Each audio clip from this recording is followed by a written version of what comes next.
Welcome to episode 221 of the Reptile Gumbo podcast. I'm my rotating co-host. I'm here. Katie's here. I'm here this week and next week, and then I'm gone for 3. And then we have our friend Megan Stabovich. Maybe 4. Sabjakovic. I feel like I need to Was make that close? a list. You said it perfectly. I've been practicing. I need to make a list of like all of the different variants that people have come up with. Megan. Well, I've been practicing Salami because I had to sandwich. teach Joe and her Silver Award partner Emma how to say her last name so that when they meet with their troop leader and they mention her, they can use her last name. It's Megan. Good luck to them. Mamwich. I know. Your snake wants water, by the way. Oh, fuck. Okay. It's just sitting there staring at me. I'll make a note of an alarm to do that when we're done with this. There's a corn She snake. will be okay. Corn snake with his head on the water bowl just staring at me. She'll be fine. She's also probably trying to figure out what we're doing in here. She just ate the other day, too. Yeah. Look at her Now she's like, getting all active. is there more? Anyways, let's do our Oh, my stars. two sponsors. And go. Lil's Shop of Horrors operates a commercial feeder breeder facility based out of San Antonio, Texas, and they specialize in rats, mice, dubia roaches, and Madagascar hissing cockroaches, and more. As feeder breeders, they focus on the nutritional needs of the animals that consume them. They provide feeders for everyone from first-time keepers with just one snake to large-scale breeding operations with many different animals. They also supply to local pet shops, so no order is too large or too small. Nationwide shipping is available on live insects, and for frozen rodent shipments, reach out and check availability in your area. Feel free to contact them on their social media pages at Lil's Shop of Horrors. Email them via their inquiries. What are you doing? Oh my gosh, you totally messed up my Sorry, your whole snake vibe is just here. like really. Email them via their inquiries page at lilsshopofhorrors.com or send them a text or give them a call. I got the blue tongue back here just gobbling down food. Let's do herps. Upcoming herps reptile shows.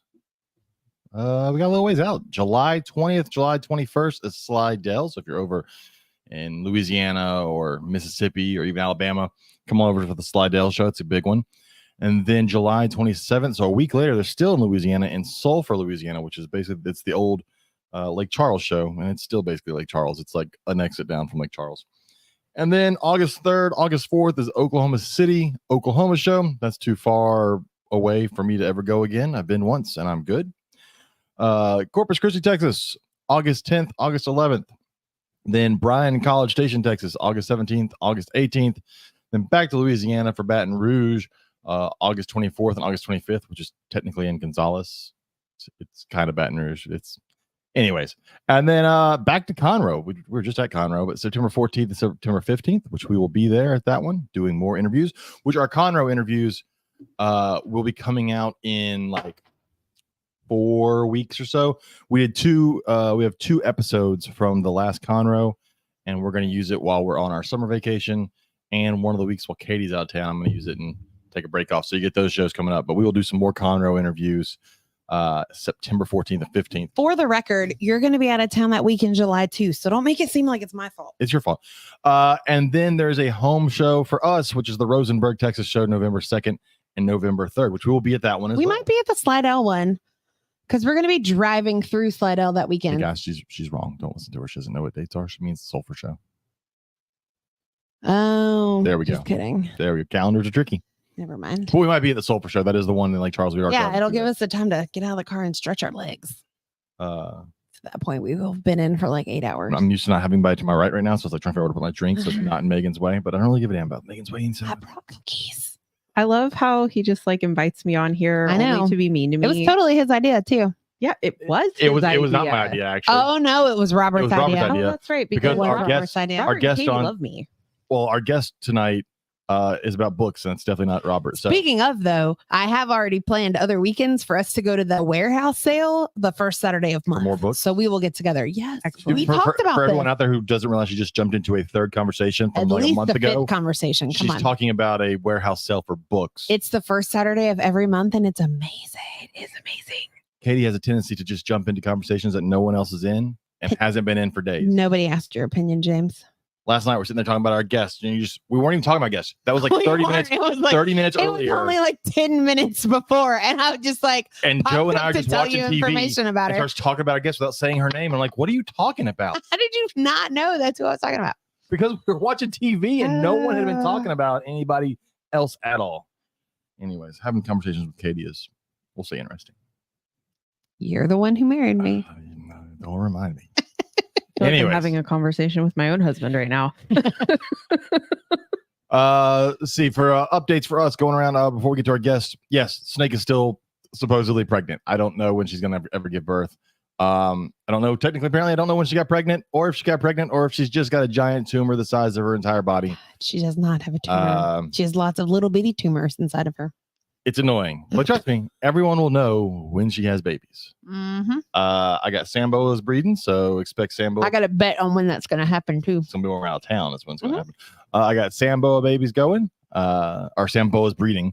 Hopefully, get babies in about 4 to 5 months. What else? Anything else? I don't think I have anybody. Nobody else is breeding. We're good. Anybody got any other updates? Nope. We're good. We can get to our summer guest. vacation. I've been sleeping for the last true. month. Yeah, I'll see Anal Side Exotics is waiting for the pictures on Discord. Everybody, if you haven't joined our Discord, join our Discord. The link is on our Facebook page. I don't understand Discord. It's just a live chat. It's got separate chat rooms, so it's like the old school, like when you had chat rooms, like on AOL. Oh, okay. But it's like if you go to our Discord, it's just our chat rooms, and they also have a different subject. I've been invited to Discord so many times for so many different groups, and I joined once, and I'm like, this is. It takes getting used to. I do not understand. Especially if you're used to like instant messaging. It's not instant because it's weird. You gotta get used to it. Yeah. Once you get used to it, I'm not sure how I feel about it. It's pretty fun. Ours is pretty busy all the time because Katie gets annoyed because my phone's always going off. Mm-hmm. Once I learned what the sound was, it was okay. That's why my Facebook Messenger is all muted because I'm like, I don't know what this sound is, and your phone keeps making. See, Anal Side says it takes some getting used to. I've got like 20 messages on Facebook Messenger right now that I have not opened. That's what is wrong with you? You're the kind of person that's annoying to message. I do not like being immediately available. I check my messages when I feel like it. Anyway. Good for you. No, right? Not good for you. Yes. Answer people. Good for me. It's annoying. But go join our Discord. She should have office hours. Go join our Discord. It's fun. Also, VivTech. I forgot to mention VivTech. If you need any LED UVB light bulbs for any of your reptiles, check out VivTech products. Use code Gumbo22 to save 15%. That wasn't as loud as I thought it was going to be. Trust me, it was pretty loud. I mean, it was loud, but I thought it would be louder. I need caffeine. Also, our Patreon, we got a new. I forgot to just mention them. I forgot. We got a new Patreon member this week. I should have pulled it up and had their name. Like, hey, look at our Patreon. But feel free to go join our Patreon. We would greatly appreciate it. We do post the podcast about a week before it comes out to everybody else. I've got some ideas. I'm gonna start doing some small little interviews just for Patreon members to see. So that should be coming soon. So yeah, I think I'm good. I was trying to find the person's name. I was killing time trying to. Madison Story became our new Patreon member. Cool. So just throwing that out there. All right. Let's get to our guest. Katie, you want to introduce our guest? Yeah. Oh, I mean, I don't think she needs any introduction. She's been on here a couple of times. Well, if they don't know who she is, they're dumb, and they just need to learn who she is. But she still needs an introduction. If people can't see, click the button, James. Listen to the podcast. Click the button. She is. You can't just click the button. You know how we jump into conversations? You don't click the button. Here we go. I'm sitting here cracking up. It's like, oh my God. We've hit the point in summer vacation where we're starting to get on each other's nerves. And by we, I mean, he's starting to get on my nerves, and it's time for me to have a break from the house. But we have Jessica Lee Anderson on tonight, who is one of our favorite authors.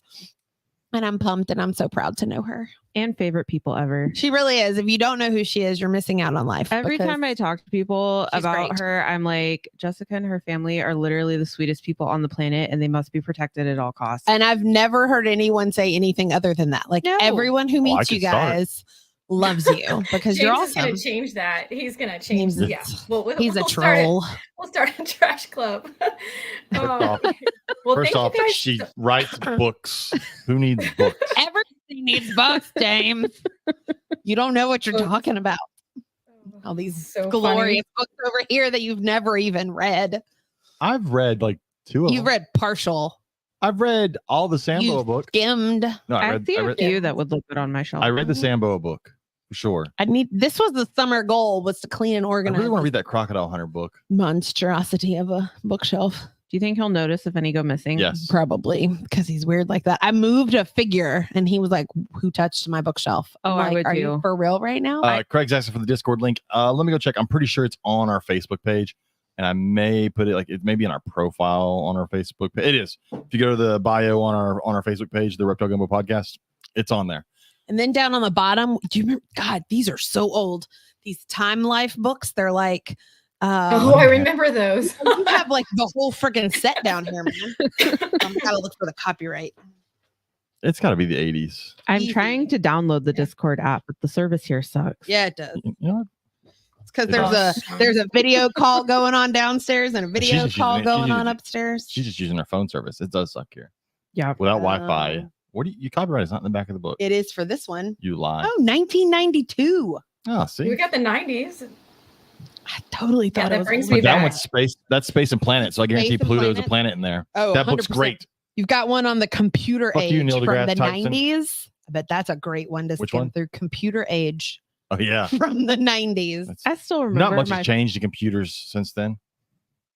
Well, they don't come with the little was it the little like snow monster game that used to come on like the original Microsoft computers?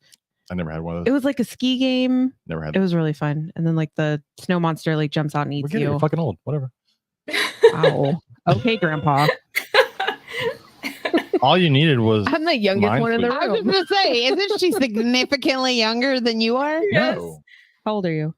He'll be 39. 40 in January. 39. I'm 39. It's fucking. I It's would fucking say June. so much more fun to I say would- that you'll be It 40 doesn't in bother 6 me that I'm months. turning 40, but to I say just someone- realized that you were to going to say be someone's 40 on turning your 40 birthday. in January during June. I I would say just more realized. than a 5-year age difference. I would call that significant. I think so. Yeah. To anybody who can't get Got my it. last You're name 45 right. is what she's saying. 45. She's 45 years old. Oh my gosh. I'm going to jump in and say hi to Sean. Thanks for the amazing family call out. We think the same about yours. Ignore Sean Gray. Isn't he on vacation? I think he's supposed to be on vacation. I don't think you're supposed to be on electronics, sir. You're on vacation. Hey, he's giving us a view. Shut your mouth. So I asked Jessica to be on tonight because today is a very special day. Ooh. She has a new book out. Hold on, I'm gonna share the screen. Book so I can- release today. Oh, I have to share the screen. It's right there. Share the It's book. so there you go. cute. It is fabulous. Here we go. This is Leonard, and he's somebody's pet, and he kind of reminds me of my dog. I have a dog who has no teeth, and so yeah, I'll just, if you want me to jump in and talk about the book, Yes, it's please. the ABCs of Derpatology, and I had this idea. I know a lot of you guys are on the derpatology group, and you're gonna have to give me some grace. I just tested positive for COVID, so I'm not on the top of my game, but we're okay. Everybody's okay. I was hoping it would skip you. It didn't, but we're hanging in there and everything is good. But on the derpatology group, there's the Louisiana Exotic Animal Resource Network, and there's been a lot of financial need. Whether the air conditioning has gone out, there's been a couple different things. So there's been some drives to help raise funds, and it's one of those things that I would like. Man, I wish I could do something more than just like a little bit of a donation. And so I'm friends with Micah Petty, and so I just reached out with this idea. I was like, hey.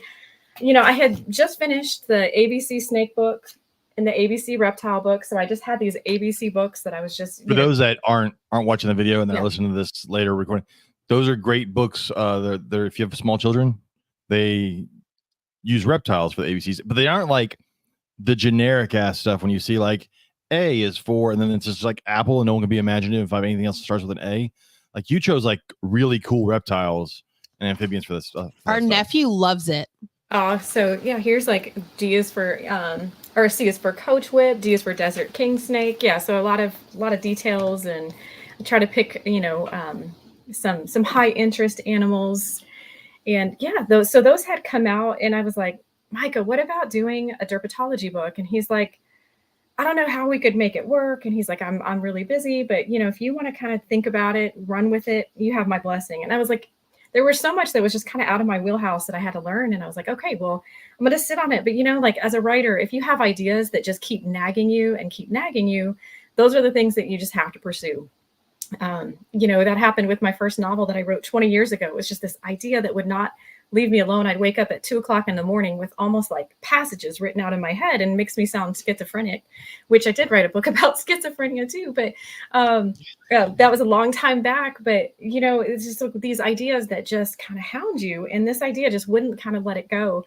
And so I had gone through and kind of learned some logistics and some different, you know, information. And I was like, I'm going to put out a call and see what happens.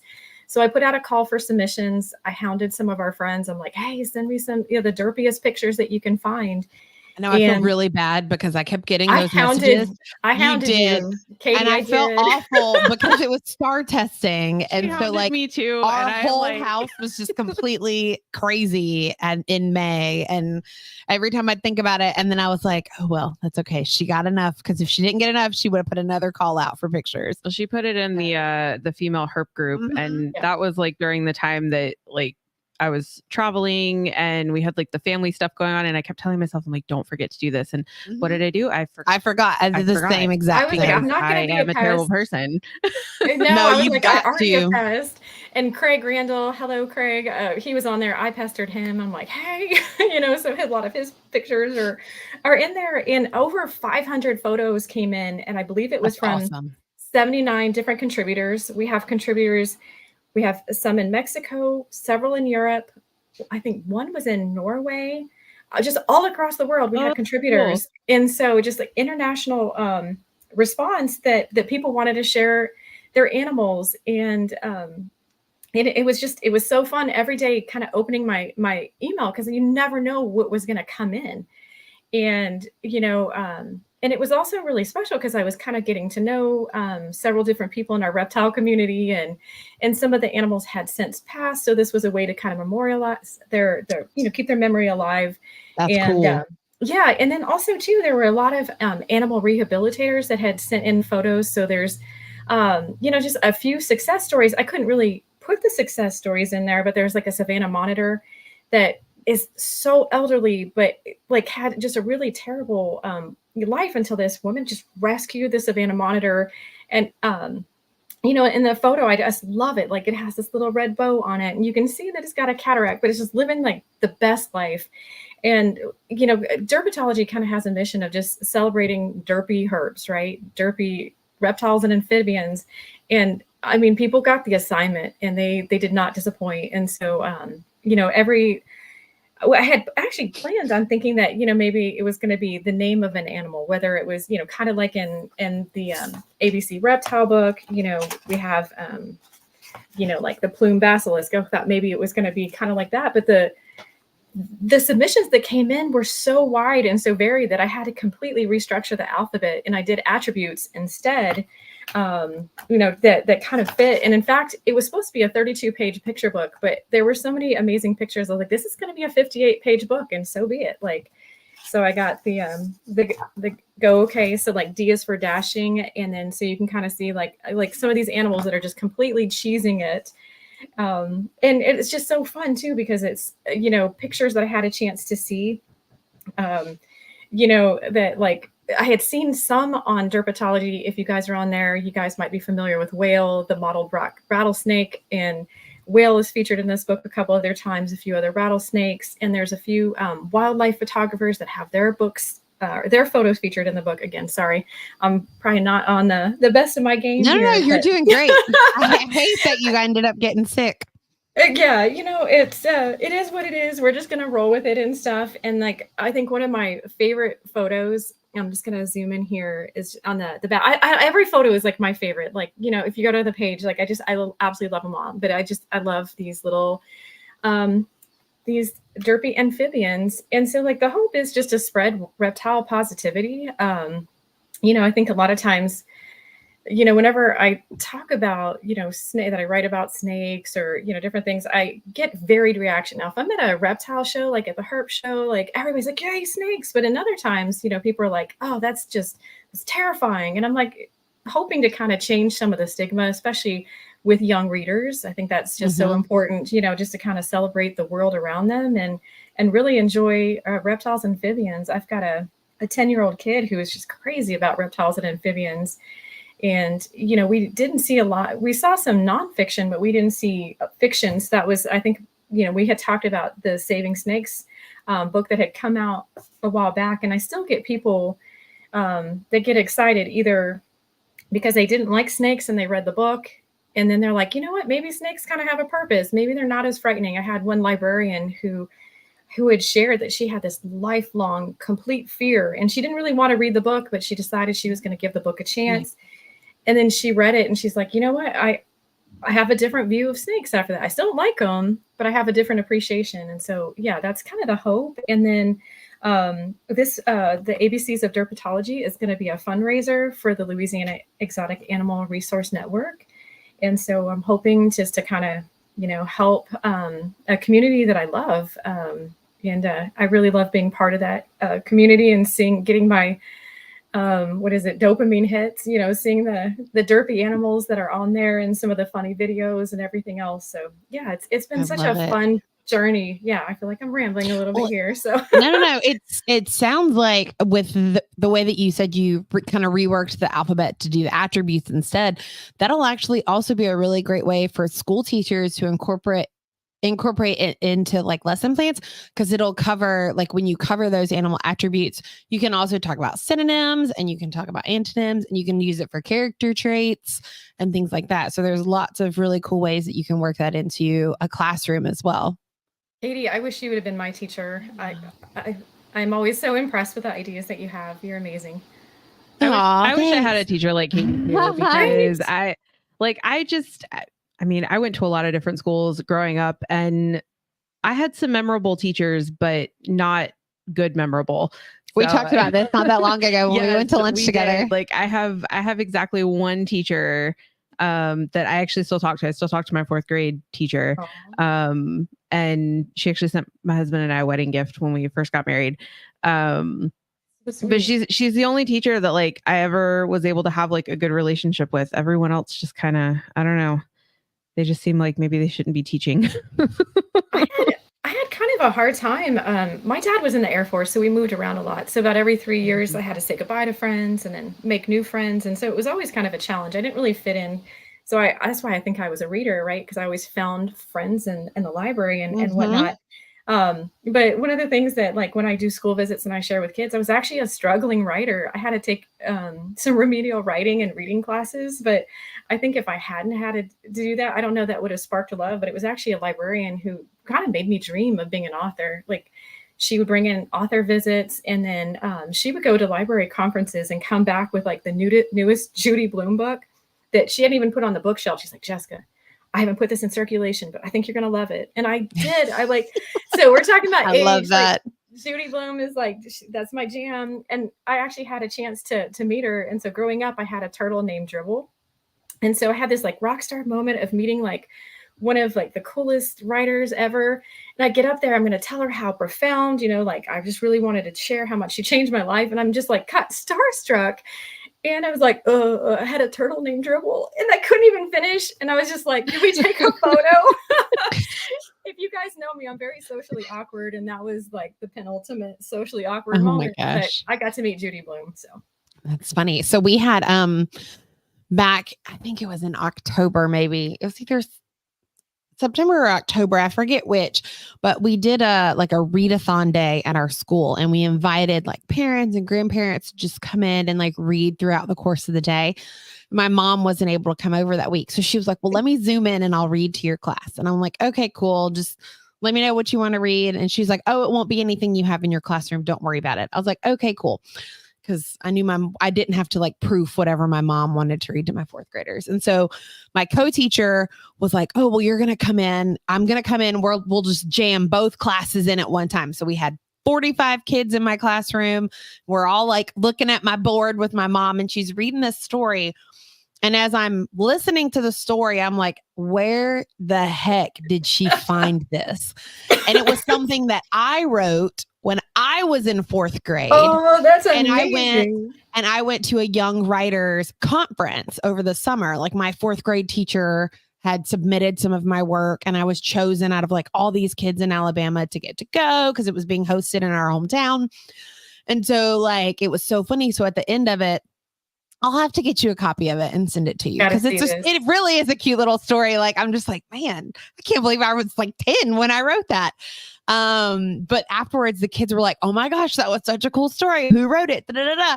And she was like, well, and I was just like, I cannot believe this is about to happen. And she was like, Miss Lewis wrote that when she was your age. They went crazy. I It was love so funny. Of course, I had like 3 that were instantly like, this is how we can illustrate it, and then you can publish it and we can be rich. And I'm like, okay, well, let's slow our roll. That's not how that works. But I appreciate your enthusiasm. Yeah, they don't call them starving artists for nothing. But it was Yeah. so funny. But they loved it. But I've used a lot of your books in my classroom, actually. When I have kids who don't necessarily like to read fiction, the Naomi Nash books are a great place to start with that, because they're a little bit younger than what my kids are reading on a reading level. So it's easy for them to get through. They don't struggle on a lot of the words. And it's about snakes, and I think that's cool. So even the boys, like I had one boy who read it and he was like, can I borrow this to take home? Because I think my sister in 1st grade would really love this book and I could read it to her. And I was like, absolutely. Take it home for the Take it weekend. home. That's the best. I know. And I'm like, that's what this is about. I texted you the picture. I may or may not have put this on our discussion board. I don't remember if I did or not, but when the book fair came through, your crocodile book was in there. And so I took a picture and I was like, I know this person. And I was like geeking out at the book fair. But one of the kids in my class actually bought it for me. He's also part of my zoology club. Sweet. And so I gave him the alligator tooth necklace that's in it. He wore that every single day for the rest of the school year. I was like, that's the cutest thing I've ever seen. It is so cute. I love that they do that, and then I have like, this is a much younger series than your 4th graders, but I have my nieces have those. Yes. I bought those for my nieces. Yeah. They have the cute little bracelet, but I have one that's coming out and it's called the Nature Fairy, My Magical Friends Nature Fairy. And the thing that I love, like writing, is like, so I had pitched this outline, working on this series, and I was like, hey, for the Nature Fairy, can I include a snake? And so it's going to be completely commercial, total book in the school fair, and it features snake positivity. So I'm going to try to weave that in every which way. So yeah, there's this rainbow snake, that's in there. I love it. Oh, is that the one that you were telling me about, where you were like, I'm not sure if they're going to go for it? Yes, they went for it and they're like, let's do it. Yeah. Oh, so I have a whole thing on misunderstood and that thread of, caring for the misunderstood animals and not, just kind of jumping to conclusions on that. So I'm really excited about that, because it's not a reptile themed book. It's part of this super commercial Scholastic Book Fair type book, but it's going to feature snake positivity. So yeah. Well, I didn't realize just how many books you had written and you had out there until I started like digging around. And then I was like, holy cow. Like, you don't just have a handful of books out there. Like, you have a lot, what I consider to be a lot, at least, of books out there. And they range from things like the ABCs of these animals to like chapter books for older kids. And you have fiction and you have nonfiction and you cover topics across the board. And it's for me, that's what I find the most interesting. Is I think that you're a very versatile writer, and the pieces of your works that I have read are very well done. And it's very apparent that there's a lot of research that goes into your books. Well, thank you for saying that. I really do appreciate, I think it's absolutely humbling, to write these books. And I think we've all read books, especially, like a lot of the reptile fiction that I was reading with my daughter, would talk about poisonous snakes instead of venomous snakes, or a lot of the facts that just weren't quite right. And then and of all things, in the Snake ID group, somebody had, posted this picture of, it was like snake anatomy that was completely incorrect. And, so like with my books, I don't want that to happen. And it's interesting because I've written, for small publishers, larger publishers, I've, had different modes of publication. But I think that the thing that keeps me up at night is getting some facts wrong, that I just wanted to make sure. And so like with the APC snake and reptile book, I ended up contacting Clint from Clint's Reptiles, he's a biologist. And I was like, hey, will you verify? And like, so I worked with him, and it was humbling. Oh my goodness. That was a very humbling experience. But I think, I've also learned I have to make a lot of mistakes. I have made quite a few. And, I'm going to continue to grow and change. And like, a lot of kids, when I do school visits, they'll ask, what is your favorite book? And I'm like, hopefully it'll be the next one, because I finished a book and I always want to try to write. What's hard though, is sometimes there's no way to kind of forecast, what's going to happen in the book business or whatever. So, I've been kind of trying to have different, modes of, whether it's fiction or nonfiction, and trying to listen to like what people are looking for. So I think it helps that I know so many amazing teachers and librarians. And, if there's a gap in something, like with Saving Snakes, it was actually part of our Central Texas Snake ID group. And, just seeing how, snakes just came in, having trouble. In fact, Craig, that's how kind of got connected to our friend Craig, who's on the chat. He would actually go and kind of, rescue. And I saw some of his posts that he had done where he had rescued some different animals and stuff. And I was like, there's really not a lot of books about, snakes that are fiction. I'm going to interrupt you real quick. Have you ever read this one, Megan? Which one? The Saving Snakes, the first one? Oh, yeah. Okay, you have read that one? I've read because all of when them. I read it for the first time, I'm like, oh my God, it's like, this is what Megan would be like when she was a I kid. was like, This is what Megan does I'm for a just- living. I'm just saying I didn't realize how many books you had either, and I went through your website, and like on your website page, it's like 50, like 3 books. Yeah. So many. Also, I gotta say, This is the quietest you've ever been on a podcast.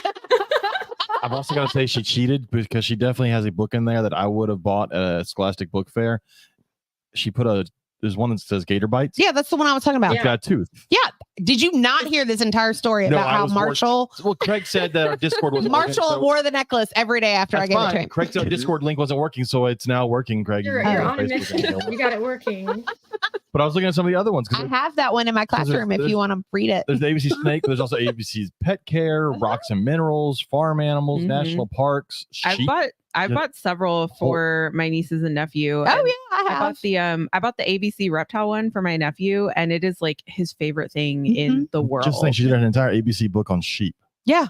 I did. And you know what? There are so many sheep breeds. My kid is obsessed with reptiles and sheep. Sheep was like from the day, like that was her favorite animal, her favorite stuffy. And so there I was love no her so much. sheep. Like she's just like so funny. I My mean, niece is obsessed with pigs. Yes, Oh my yeah. God. And I'm She's like, got farm animals, and that one has That's okay. a couple different pigs. Yeah. My non-reptile obsession is screech owls. I keep trying to convince Asmir that I need one. That's a cool No. obsession to have, though. I do have- not They're falling really for it. So she did an ABC a fruit book. Did you put the fruits in there that people think are vegetables, like cucumbers and peppers? I addressed that at the end. I did your traditional fruits for that, but I addressed that. So what that's referred to, James, is that's referred to as bonus content at the end of your book, Yes. So where you there's some get back more matter. information. I love when books have that. Yeah, so there's some back matter on that. But I was always amazed when like adults are like, peppers aren't fruits. I'm like, they're totally a fruit. I don't know what to tell you. I talk about your books so much in my you're classes such a rock because like star. I get a ton of kids in my classes. Yeah. I mean, God, the last program that I did, Your we thing had was like what? packed. We It was we had to standing room fudge we had only. to Hold fudge on, on the hold on, numbers pause. online. I need this book by her. It comes with little snakes. It's called Fangs. Oh It's got yeah, little- that was a See, no, Scholastic Book Fair. So, book. you're cheating at Scholastic Book Fairs. You're putting toys in the books. You Yeah. know that's how kids end up. I that I- mean, Yeah. you got to work your market, As a man. kid, you went in and you bought a poster Because- and whatever no, book came with a toy. Because your parents have told you can't straight up buy the toys at the book You have to fair. get the And book. the loophole is you get the book with the toy. So many kids in the 90s had a poster of a Lamborghini on the I- wall, and then whatever book came with a toy. I have so many students who's their parents because so they use an e-wallet now. So you don't actually have to send cash to the book fair with your kid. They set it all up online through their Scholastic account. So then when Man, they go to the book high-tech. fair, Oh. they just give them their name and they punch it in and that's how they use it. Unless your parent comes and shops with you. And so I tell my parents, if you don't send me a handwritten note that says my kid can go shop the book fair, I'm not sending them down there. And so I'll get that. And then at the bottom, it'll be like books only, please. And I'm like, oh, I hate You being did a that book person. on Roberto Clemente. That is awesome. Fun fact while we're on the Yeah, topic of Scholastic Book Fairs, I still have my first 5 Harry Potter books that I bought as a set at the Scholastic Book Fair when I was in school. We don't talk about the money that I spend at our Scholastic Book Fair at our school because we have one in the fall and it's always like mid-October. So that's when I do like because my nieces and nephews all get books from me for Christmas. But then they'll get other stuff too. But everybody, Aunt Katie always buys everybody books. And so that's where I get a lot of them is because it supports our school. And I mean, that's how we pay for a lot of our stuff in the library through the Scholastic Book Fair. Yeah. And then the one in the spring, I don't spend as much money. But yeah. Too bad these books are below the level you teach, though, Katie. Do what? Too bad these books are below the level you teach. She's got one on Roberto Clemente and Helen Keller and Benjamin Those Franklin. Probably like I'd say first and second grade. Say yeah. Okay. Unless But you it's have like cool. a struggling reader or, that maybe needs to have lower level. Yeah, I got a lot of those. But just doing Roberto Clemente. When they leave me, they're pretty close to being on level, but it's not uncommon for me to get kids that are 2 and 3 grades below where they're supposed to be. When I was teaching, we had a lot of ESL students, so it was nice to have a wide range, especially as they're kind of grasping and getting the handle on the language and everything else too. Yeah. So, Well, I love the variety. I'm trying to destroy my I do that all the time. It's so fun. I'm excited. We're talking about books. I know. This is my jam. This is a great. I don't have my phone. I don't have a computer. Runaway Robot is up to 5th grade. Well, That was so I love the variety that you have. And I mean, I got excited like when the first time that you reached out to me about your Naomi Nash series actually the first time you reached out to me, you were asking about my events. Yes, yeah. My programs. Because you were obsessed kid. Yes. And so that was the first time that we really connected and I started looking at your books and I'm like, this is so freaking cool. Cause I feel like, I mean, there's a lot of books out there, but I feel like what you're doing is just so very different than really what a lot of the stuff that's been out there. I feel like it hasn't really connected with people on more of an emotional level. There's a lot of science books and whatnot, but like one of the things that I do in my programs is I really try to connect to people about snakes on that emotional level.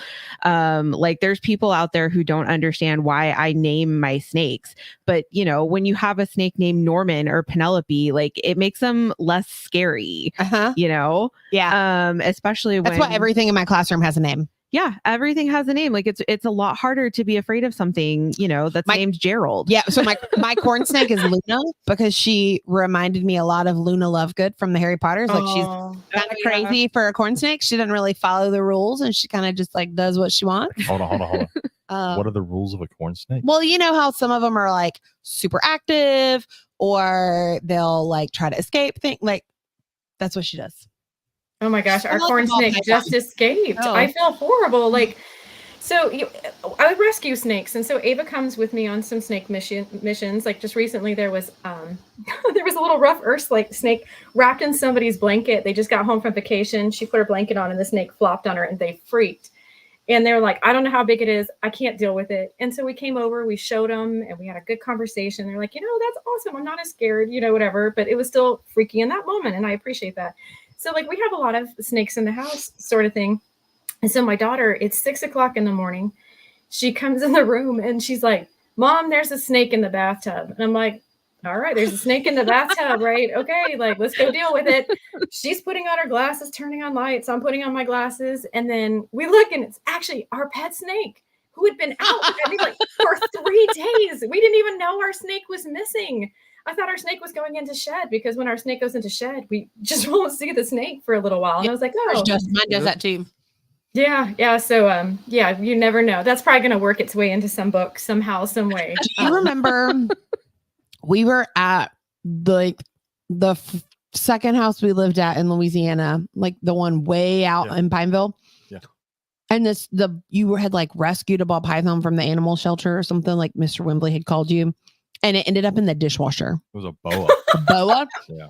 I opened the top rack of the dishwasher one night to load the dishwasher, and there's a snake in the dishwasher. I'm like, James, come fix this. Okay, I feel like that would actually be a really cute book idea, like a book about a snake's adventure when it escapes from its enclosure. All the things it finds in different places, and then it moves on somewhere else, and then eventually ends from up back the in snake's its point of view. Yes. We were talking about like what was the snake up to? I mean, like I guess we had gone out of town. It was Father's Day weekend, so we went and visited my dad, and So we didn't even know the snake was missing. And yeah, I would love to know what that snake did and how it ended up in the bathtub.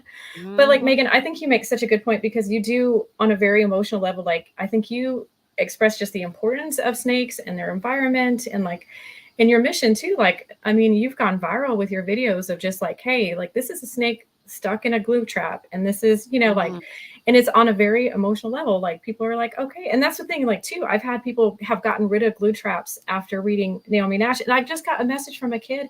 They had found a Mediterranean gecko that was stuck in a glue trap. And they, because of what Naomi Nash did, and that they knew to take olive oil, and they put olive oil, and they had a little Q-tip, and they saved the gecko, and they got rid of the glue trap. So yeah, and I think it's that emotional level and empowerment, right? Like, and I think that's something that Katie and you do too, Megan. Just like, I think you both give that sense of empowerment, and James, you do as well. I'm gonna give you. And I think too, like, and I mean, I don't know, you can probably relate to this, not being a science person, because you know, when I started getting into reptiles and classes and whatnot, I'm not a scientist. I don't have a science or biology degree. I mean, I've been doing this for several years now, and I'm still learning taxonomy. You know, and I tell people straight up, like, I am not an expert. There's no, I have people for that. There is so much that I still don't know. And for the longest time, like, I felt like I was kind of struggling to find my place per se in the reptile hobby, because, you know, not only as a woman in a very male dominated hobby, but I also don't have a science degree. And, you know, trying to figure out, like, how am I going to make an impact in this, you know, area when I don't have, you know, these. I just kept looking at, these are all the qualifications that I don't have. But then the more people started coming up to me and saying, like, you know, like, I came to one of your classes, or I saw one of your posts on Facebook, and, you know, it helped me feel a lot better. Or like, I used to kill snakes and now I don't because I came to one of your classes. And that's when I kind of realized, like, okay, like I am doing a lot of good for the community, just not in the way that I kind of anticipated it at first. And I think you're doing the same thing, because, you know, a lot, like, the people that are coming to my classes, you know, there's people out there where they only refer to snake species using the scientific names. I use common names a lot, you know, because the people who are coming to my classes, they don't care about the scientific names. And I got to Google both the scientific and the common names sometimes. It's okay. Taxonomy changes, right? Like, you look at the rock brown snake, you know, and there's like, I mean, just subspecies between the model rock, and then you've got people like James who, when scientific names change, he refuses to acknowledge some of those changes. Some of them are stupid. And he will still refer to it as the old name. And so then I'm like having to Google what two people are saying and realizing it's the same thing. I mean, I think Western hognose are now technically Plains hognose, but I still call them Western hognose. They tried to group all the rat snakes at one point together, and that was ridiculous. Yeah, and there's so much variety. There's too much to keep up with. The people that are coming to my classes and the people that are reading your books, they're not coming to class to learn all of the scientific ins and outs of reptiles. Most people are coming to my classes because they are terrified of snakes and they're trying not to be, you know, and so I don't get through to people by saying, well, this is Pantheropus and this is Pituophis. Like, they don't give a shit about that. No, you know?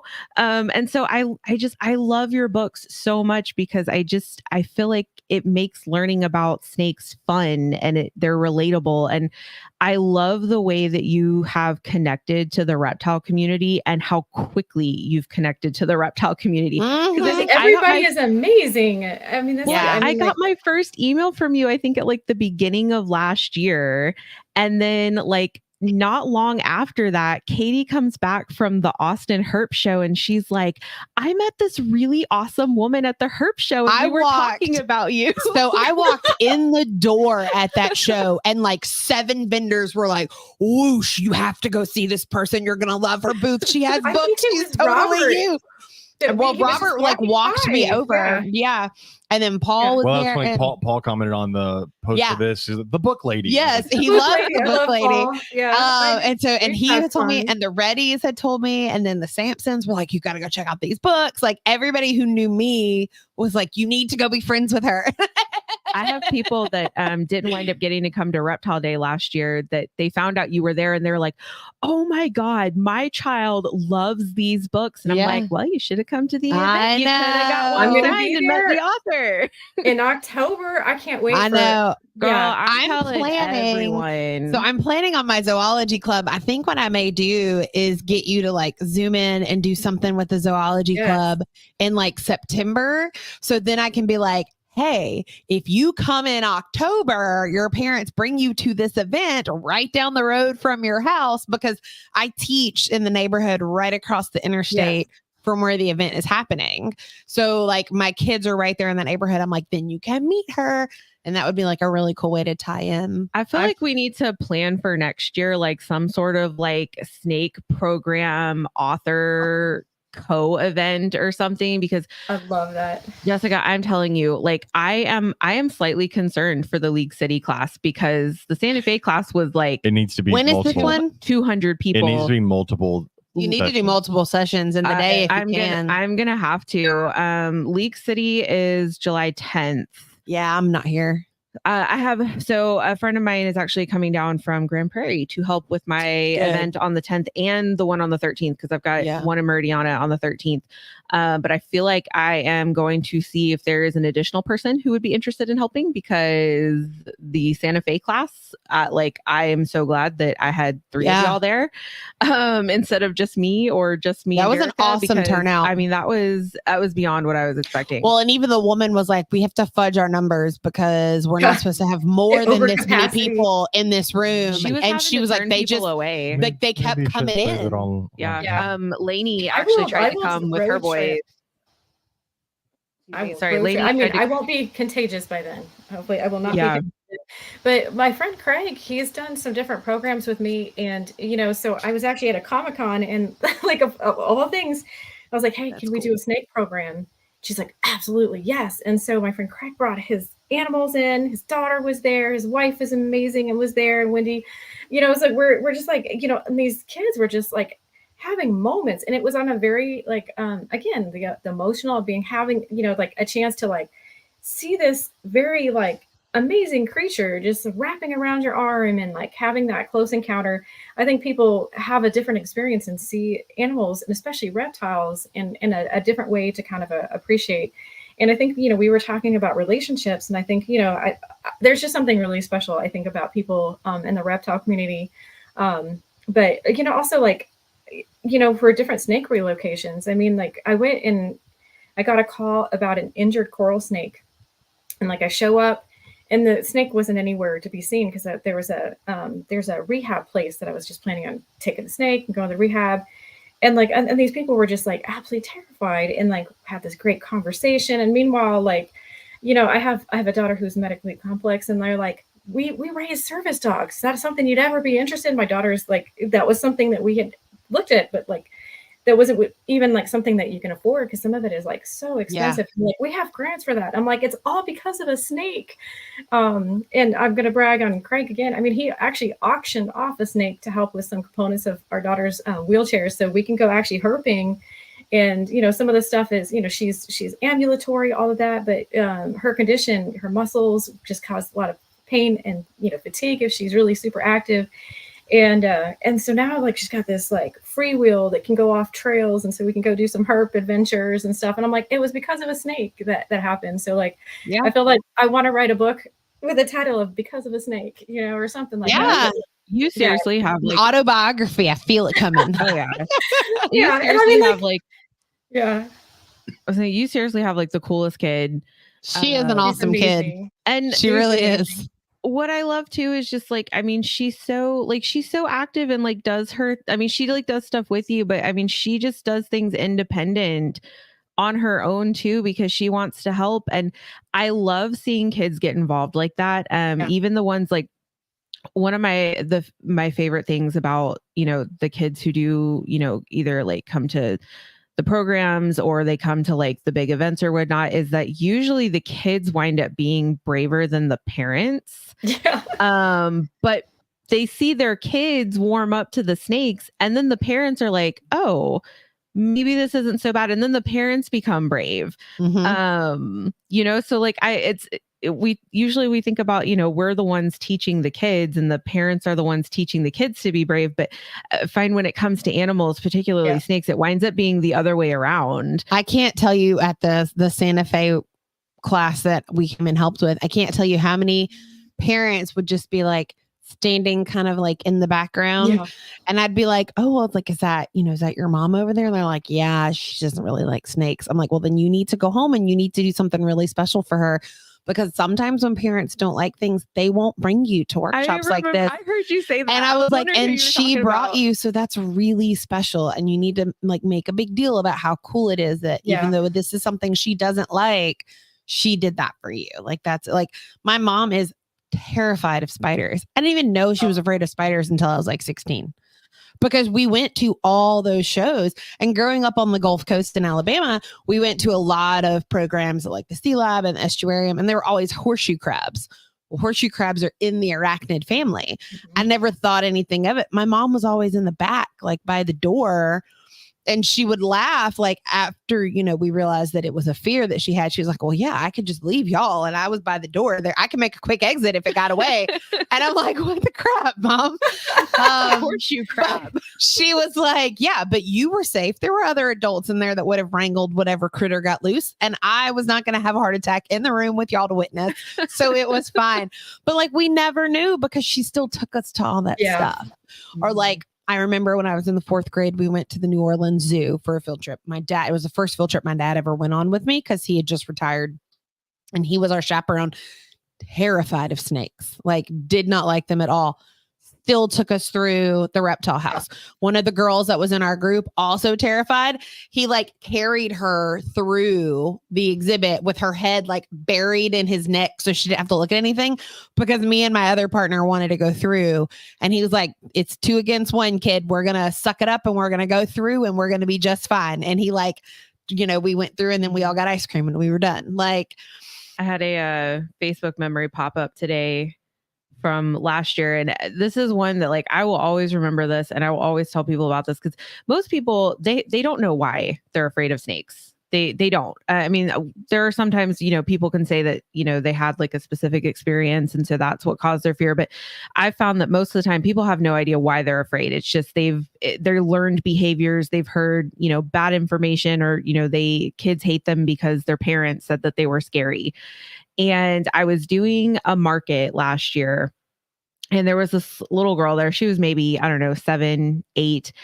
And she had come up to the table with one of her friends who loved snakes. And she said that she hated them. And so I asked her why, because I'm like, okay, I genuinely want to know, like, why do you hate snakes?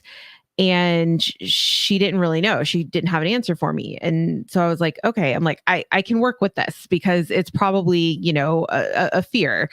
And so we talked for a little bit. And by the end of the market, I mean, she probably came back to my table like 4 or 5 times during the market, just kind of like every so often getting a little bit closer, asking me a few more questions.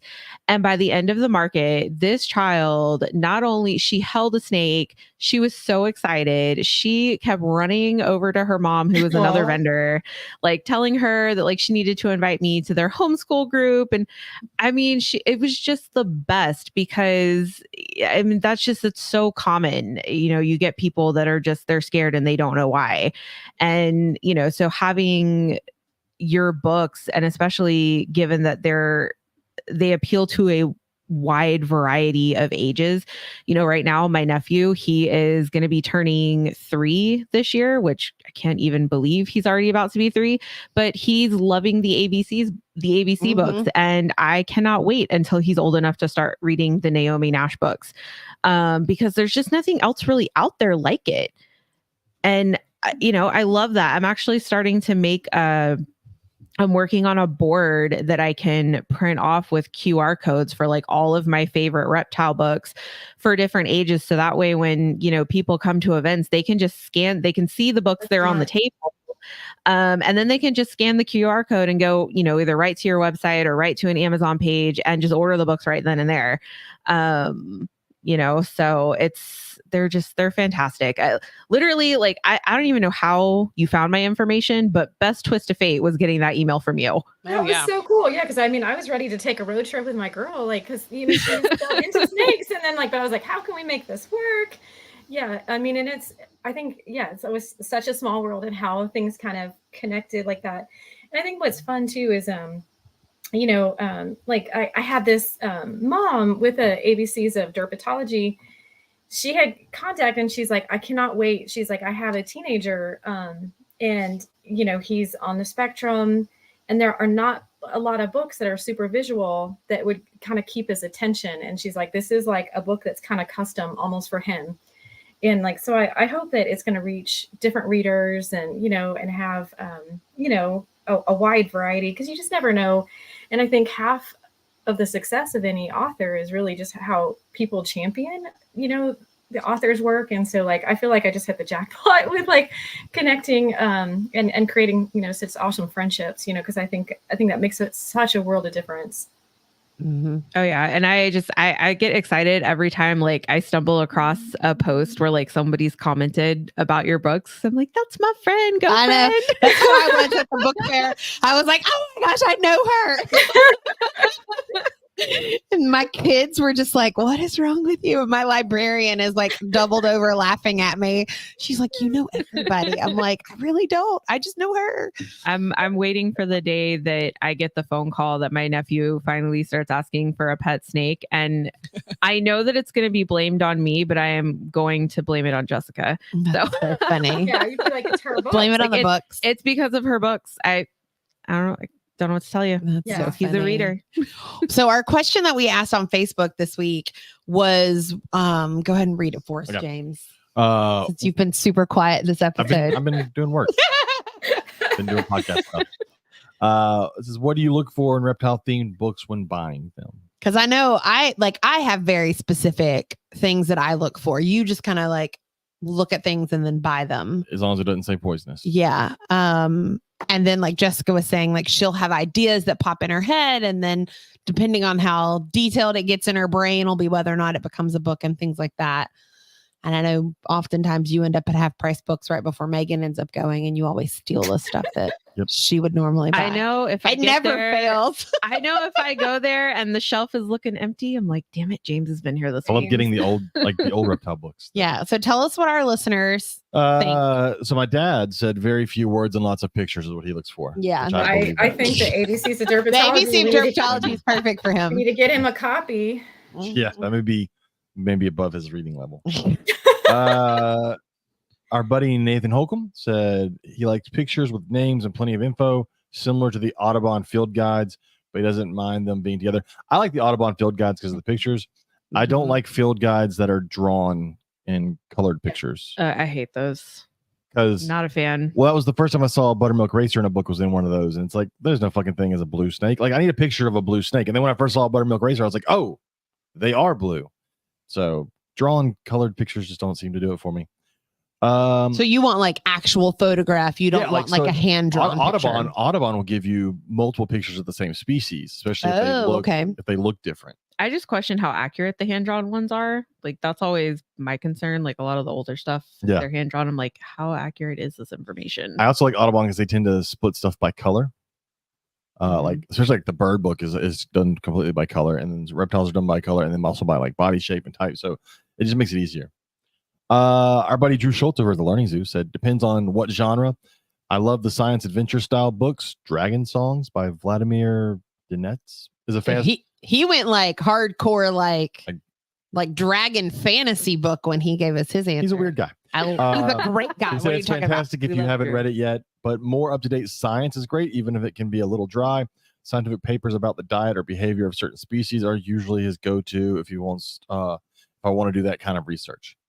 And then Kyle Graff said, I look for either nostalgic, I think it means nostalgia, with books I read as a kid, and I don't have any more, or that doesn't have any more, or the more updated and scientifically accurate newer books. But 9 out of 10, I get a book that's highly recommended by people he knows in the hobby, other reptile people. Like great ones would be like the Sambo book, which I recommend to anybody that's done by Warren Treacher. That's a great one.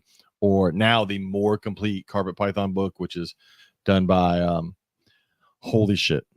How did my brain just go blank? I have the complete.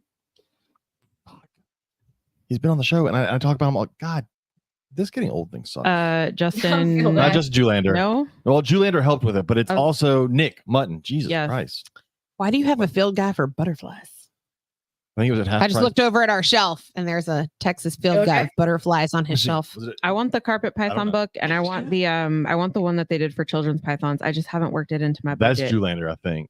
Well, Nick may have been involved in that too. I think they were. Yeah, Nick. If it's carpet pythons, usually Nick's involved. But I want both of them. I just haven't worked them into my budget yet. See, and it's really hard for. Are we done with Facebook yet or no?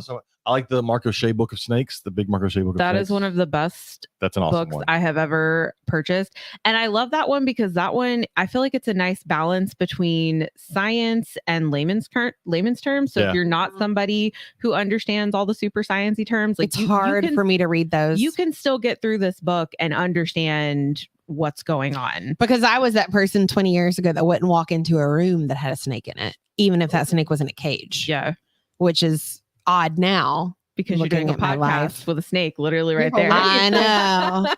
Yeah, when we started dating. Yeah, I shared that last time. My niece was she was struck on the finger by a rattlesnake, and she was in the hospital. Things were really touch and go for a bit, and so I started learning about snakes to get over my fear. And life has taken me in a completely different direction now. Yeah. My great grandmother was absolutely terrified of snakes and would be horrified to find out what I do now. Oh yeah. Oh, also up there, my Kathy Love corn snake books. I love those. And she used to do the corn snake morph books also, but now it's impossible with 5 million morphs. But there's a couple of versions of that book where they kept adding more morphs in there. See, and I like a lot of we have the children's books, like we have the don't take your snake for a stroll.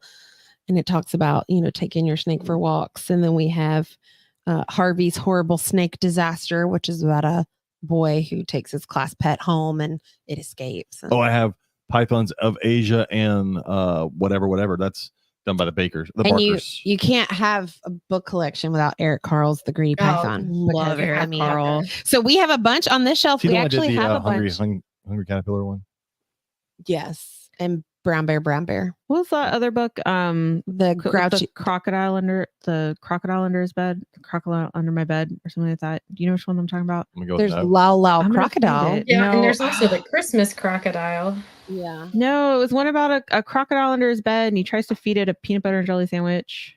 Hold on, I'm gonna find it. I don't know this one. I may actually. I say that. I don't know. But I we have a bunch of that. I told you this was supposed to be a summer project, and I've slept all summer. So I've done none of the projects that I've wanted. Oh my God, I've slept so much. There's an alligator under my bed. That's what it is. Read that one. An alligator. I don't remember that one. Oh my God, it's like the cutest. Okay, I'm gonna read that one. Yeah. Okay, see, and I'm I've slept, I've read, I've sewed. That's been my summer so far. It's been kind of great. But we have a lot of kids books because when James and I lived in Louisiana, we, as teachers during the summer, we would take our animals to the summer school programs. We would read them a book, and then we would do a program on reptiles. And so the books always had to do with one of the reptiles that we had with us.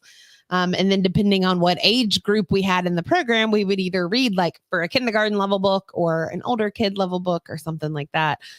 I'm going to send you the link, Katie. It's a Mercer Mayer book. It was one of my favorite books growing up. Oh, I think I do know that one. It's so cute. And it's under his bed and he's trying to get it out of the house. And so he makes it a peanut butter and jelly sandwich and has this is vaguely sounding familiar to me. So maybe I have a little trail of snacks to get it out of the house. And it's just adorable. So I'm more into the kids books, young adult type books, or so fun fact, my engagement ring is actually based off of a children's book. Do tell. Do you want to tell what about my ring? Which apparently is not see this ring. It is not. It's actually downstairs. I took all my jewelry off when I get home. I'll see how it is. I'm not married right now. So it's a pear-shaped diamond, which apparently 20 years ago was not the easiest to find. I remember you fussing about it. It was tricky to find. So there's a book. It's Bruce Koval, and it's Jeremy Thatcher, the Dragon Hatcher. And I read it when I was a younger kid. I was 4th, 5th grade. I don't think I ever read that one. Such a fantastic book. Okay. But at the very end So of you the find out how book, expensive it is to have him come talk to your I classroom. was so disappointed. He was don't ever meet your heroes, guys.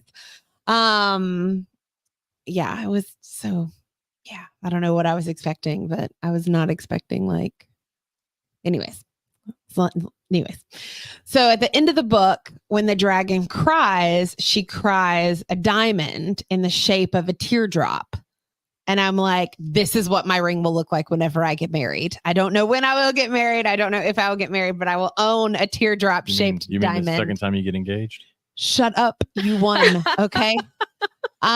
Putting my business out there for all these people on the podcast.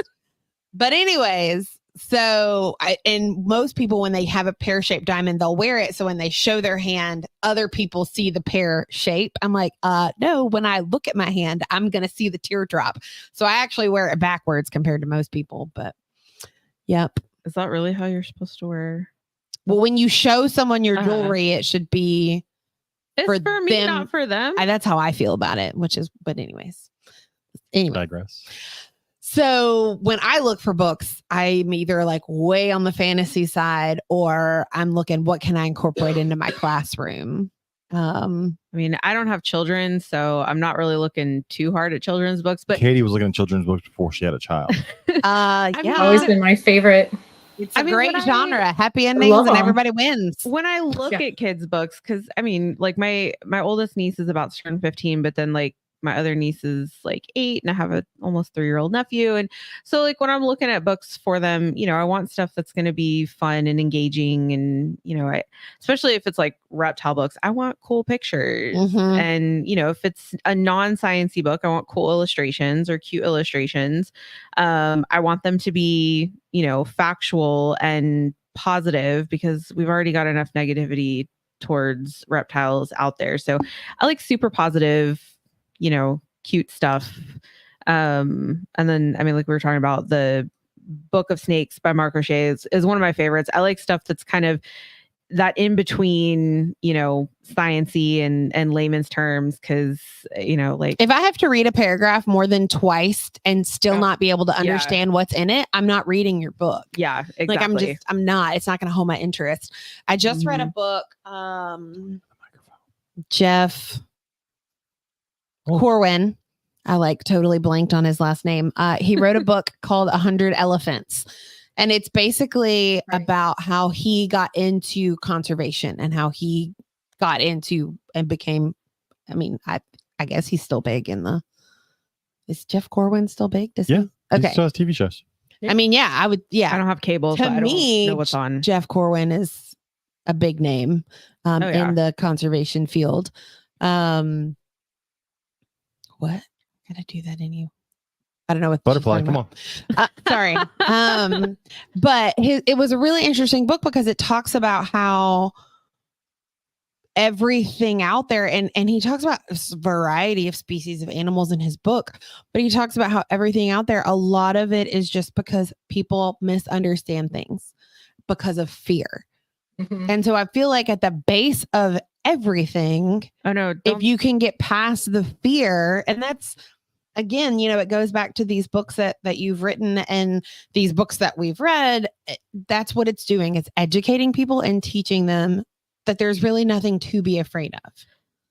And so I'll have to send you the conversation later, but I basically said that to someone the other day in my neighborhood, because there was yet again another conversation about gators in the lake. And for some reason, people have this, strange misconception that a body of water being man-made is relevant as to whether or not wildlife exists in it, despite the fact that the majority of lakes and whatnot in Texas are man-made anyway.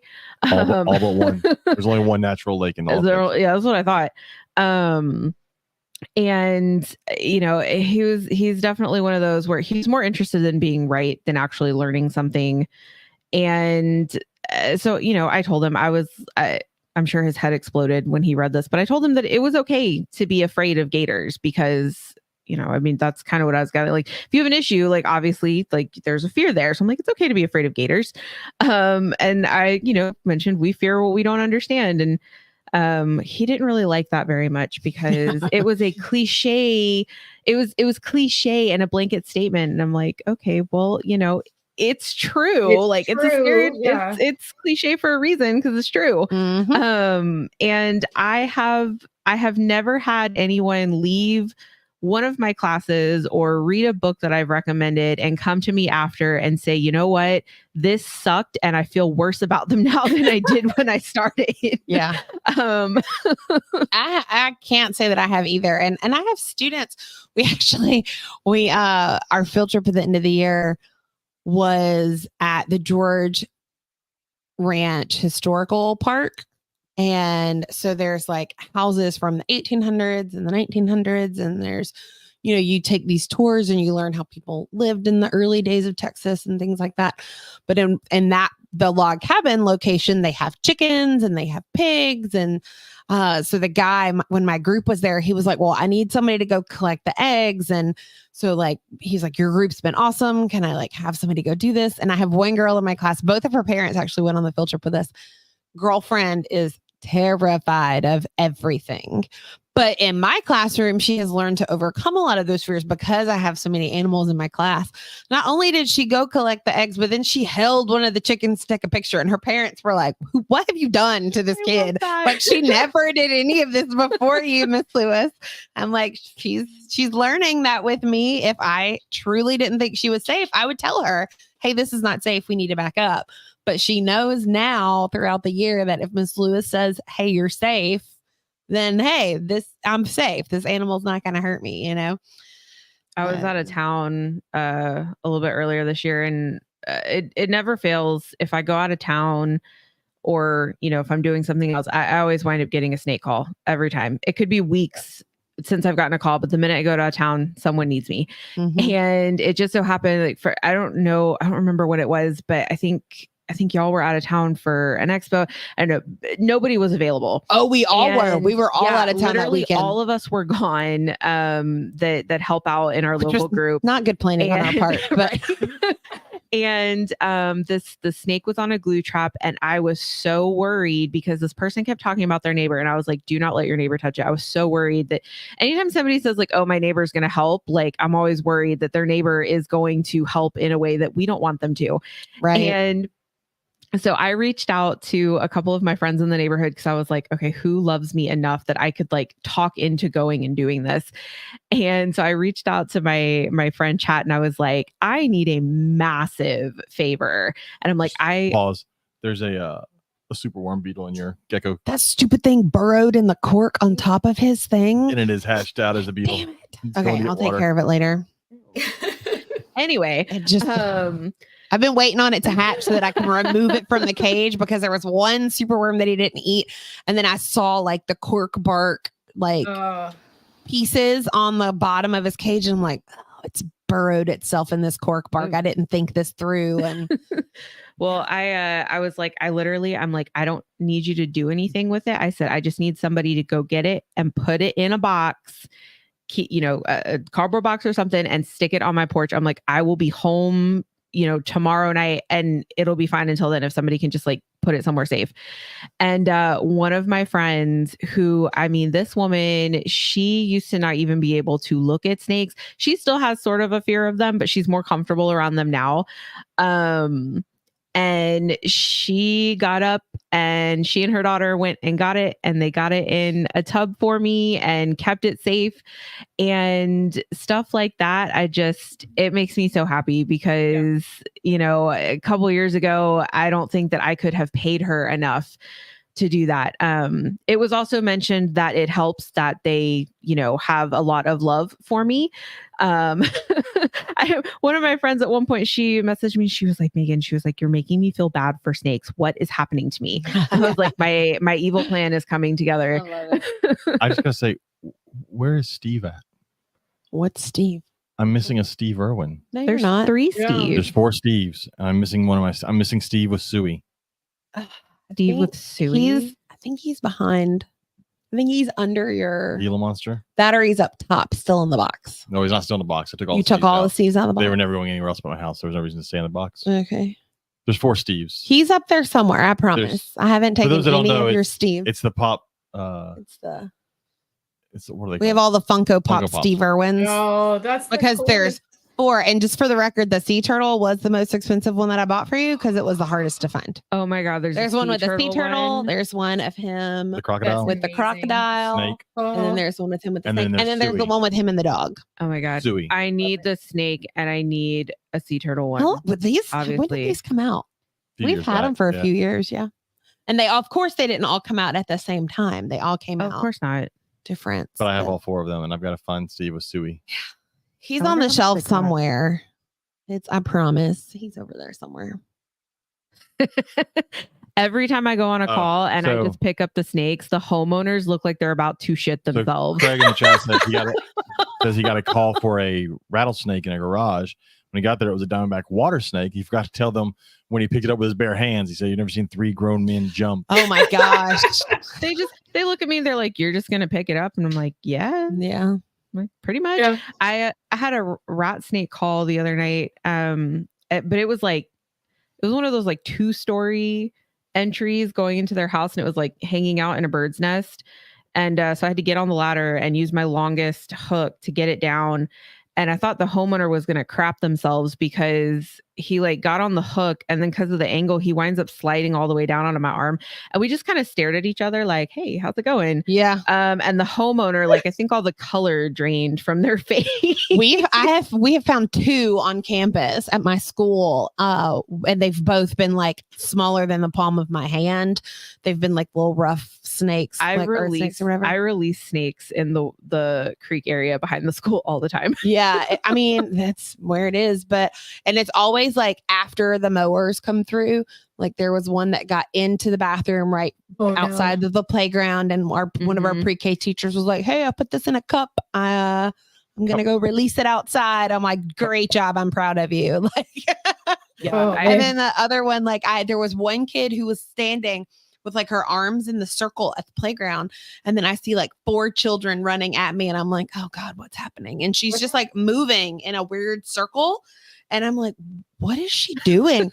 There's a little snake in the grass, and she was keeping people from stepping on it until I could come over to get. That's what the kids running were coming. They were like, I love "She that. found a snake, but we didn't want to yell and freak out everybody." I'm like, "Good call, I'm coming," and I just Good like call. moseyed my way over to where she was hanging out. And On my way home from the Conroe show, I hit downtown Houston and I get a message about a snake in someone's house, and they're like, my husband thinks it's poisonous. And so she sends me the picture, and I glanced down and I was like, "Oh yeah, sure enough, that's a cottonmouth inside your house." oh, It wound up Wow.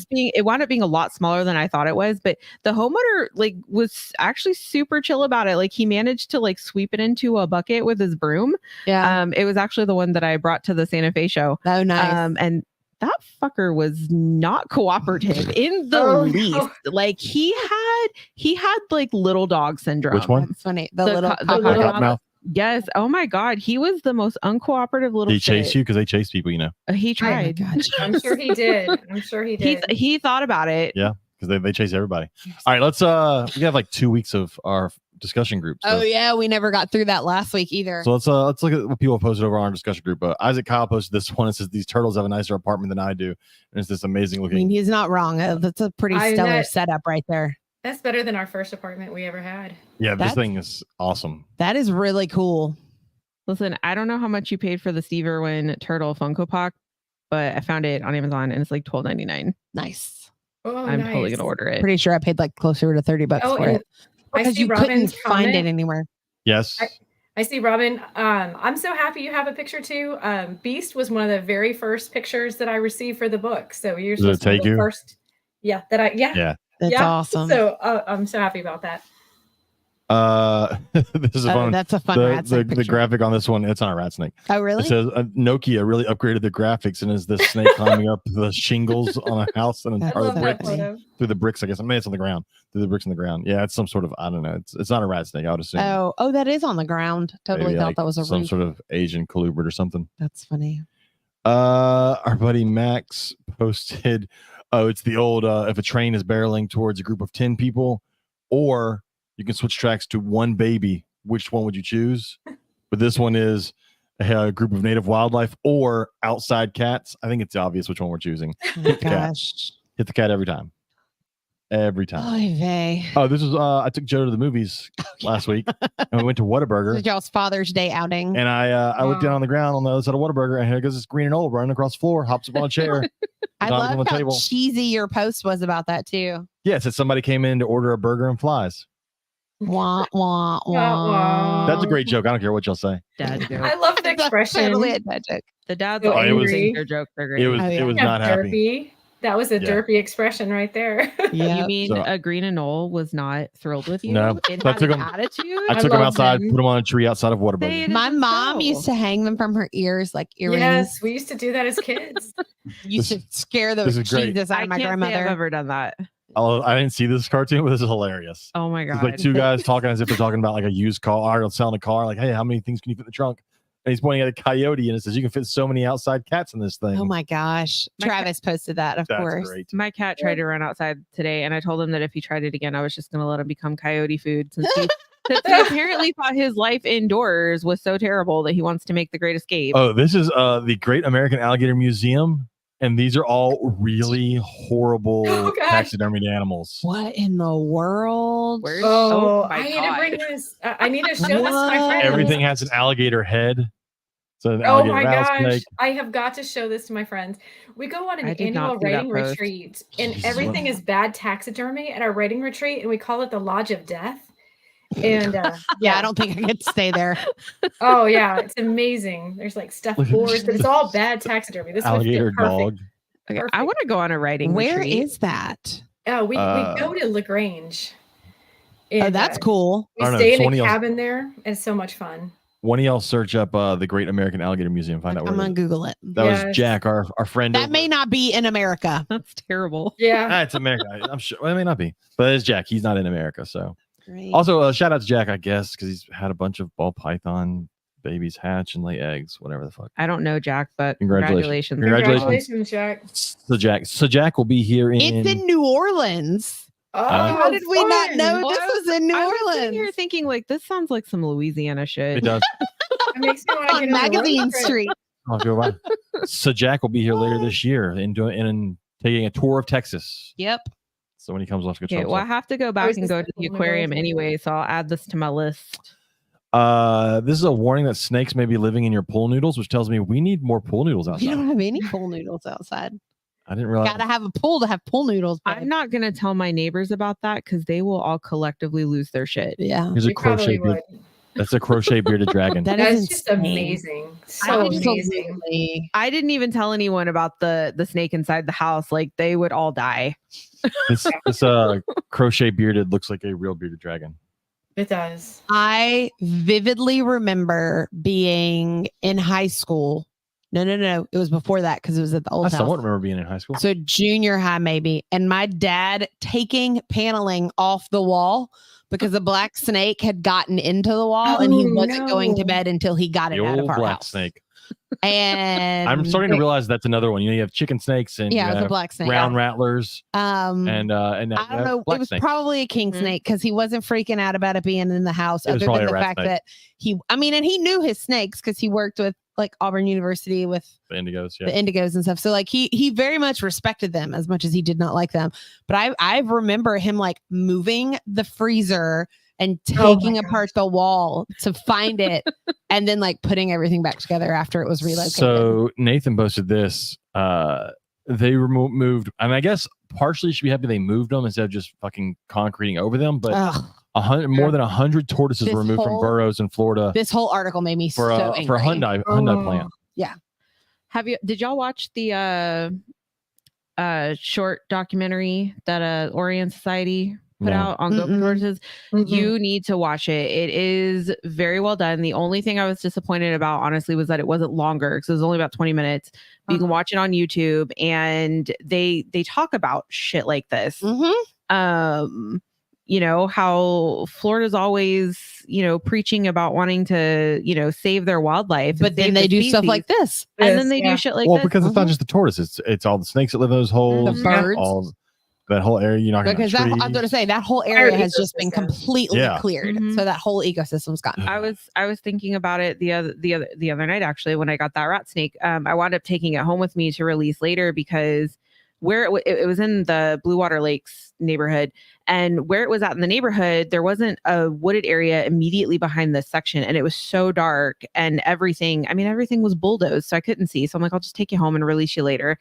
But I just kept thinking, I'm like, you know, people are always asking me, where do you release the snakes? And I'm like, I'm getting to the point where I'm like, I don't know, like, where the hell am I supposed to relocate them? Or, you know, all these people that are talking about, you know, well, just relocate the alligators to where? Yeah, we're running out of places just to move be able them to where the do alligators are from. Oh wait, where yeah, they're already and some jackass in my neighborhood was like, well, the lake is man-made, so it's not their natural habitat, so we can just relocate them to their natural habitat and build a barrier to keep them in. And I'm like, that's not how that works. I'm like, that's called a fucking zoo. That's not how that works. And did you see that one alligator got relocated, traveled 100 miles to go back to the area of origin? I did not see that. I'm gonna have to look that one up. 100 miles, this gator. So I mean, like, you're gonna relocate, and they are, you know, they know where home is, you know. Yep. Yeah, and with this one, you know, I was like, okay, I'm like, I can see the wooded area, but I can't drive to get there because it's all been bulldozed. It's basically a construction site. I didn't have my boots. It was dark, and I'm like, I could just, you know, let you go right here and hope that you make it to the woods. But he had eaten also, so I'm like, now I'm risking you just finding a place to camp out here, and then tomorrow somebody on the construction site winds up killing you. Yeah. So I just wound up taking it home with me, and it was one of those moments where it really feels like an uphill battle sometimes, and it's so frustrating. And you kind of hate the fact that you care so much sometimes.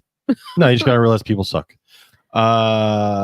This next one is funny. This person's is recording a moose running towards the car. The moose keeps running, and then behind it is a fucking grizzly bear. Oh yeah, that was crazy. Nope.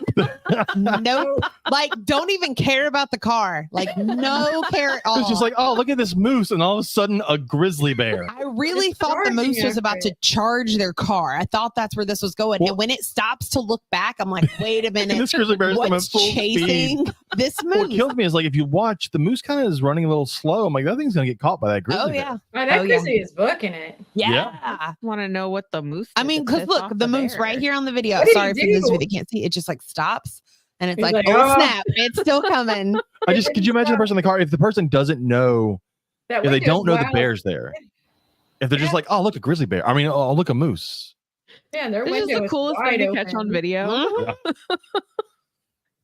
Yeah, no. I just love out of nowhere. It comes around that corner, just running full speed. I was so happy I was in the car, though. I think I would have shit myself. I think I would have lived in my driveway at that point.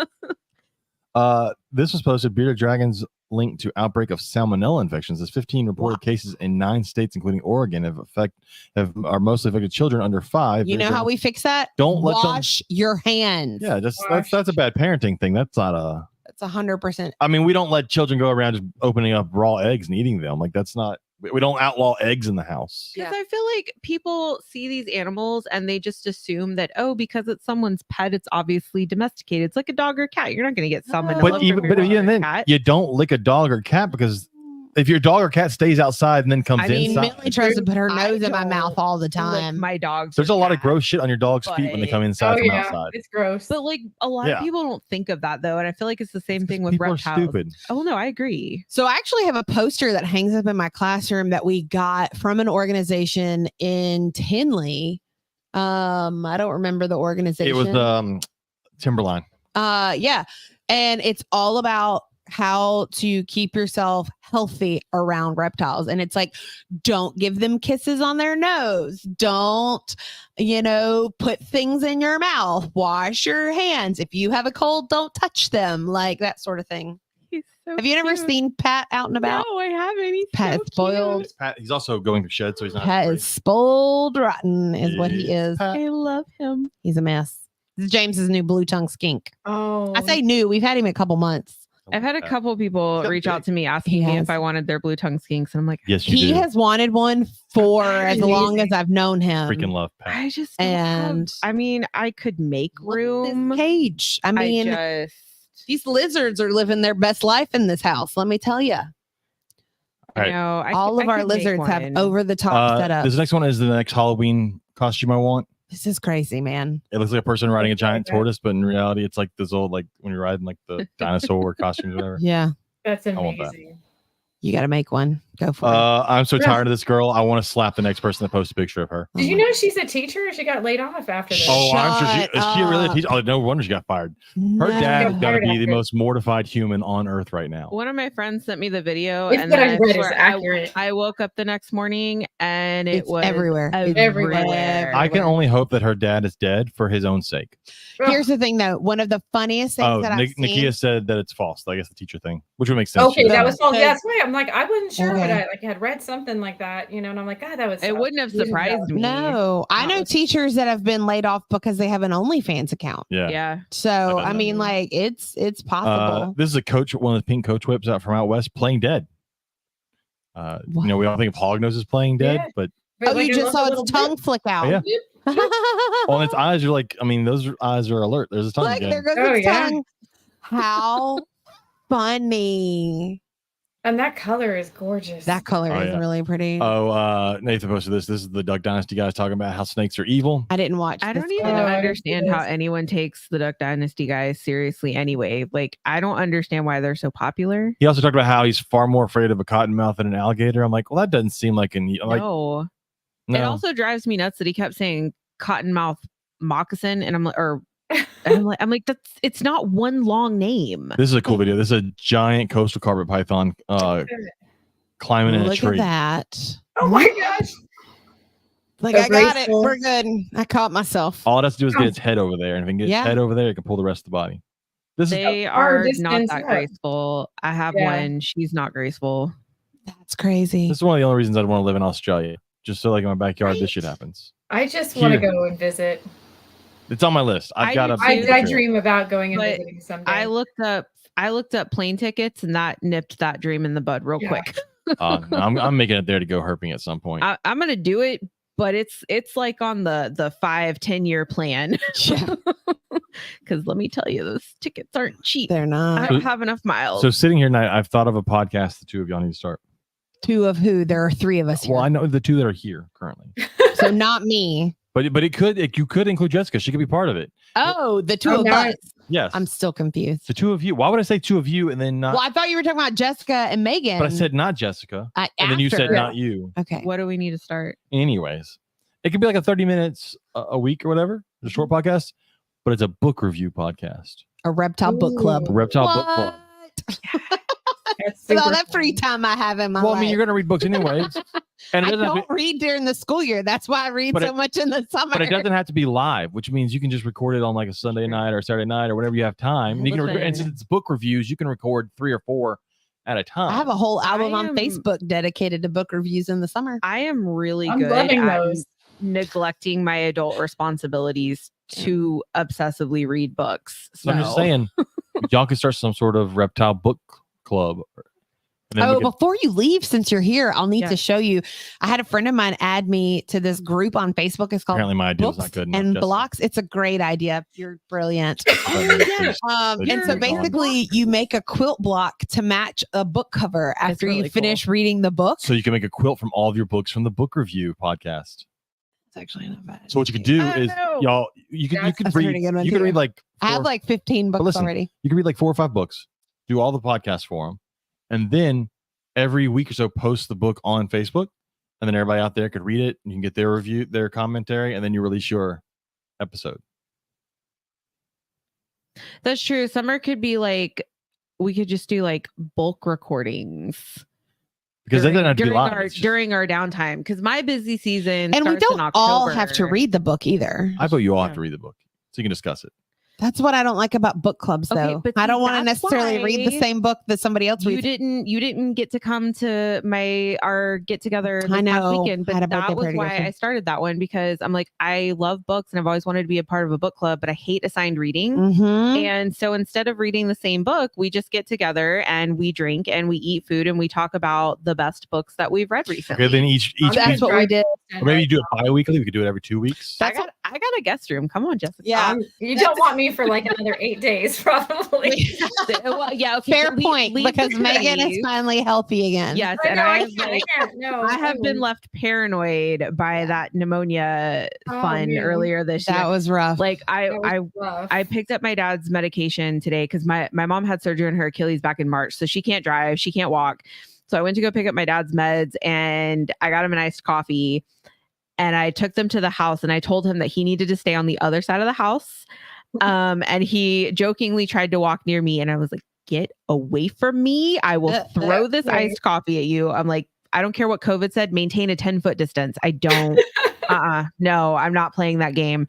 Someone's germ incubator got me sick earlier this year and I'm not okay. Yeah.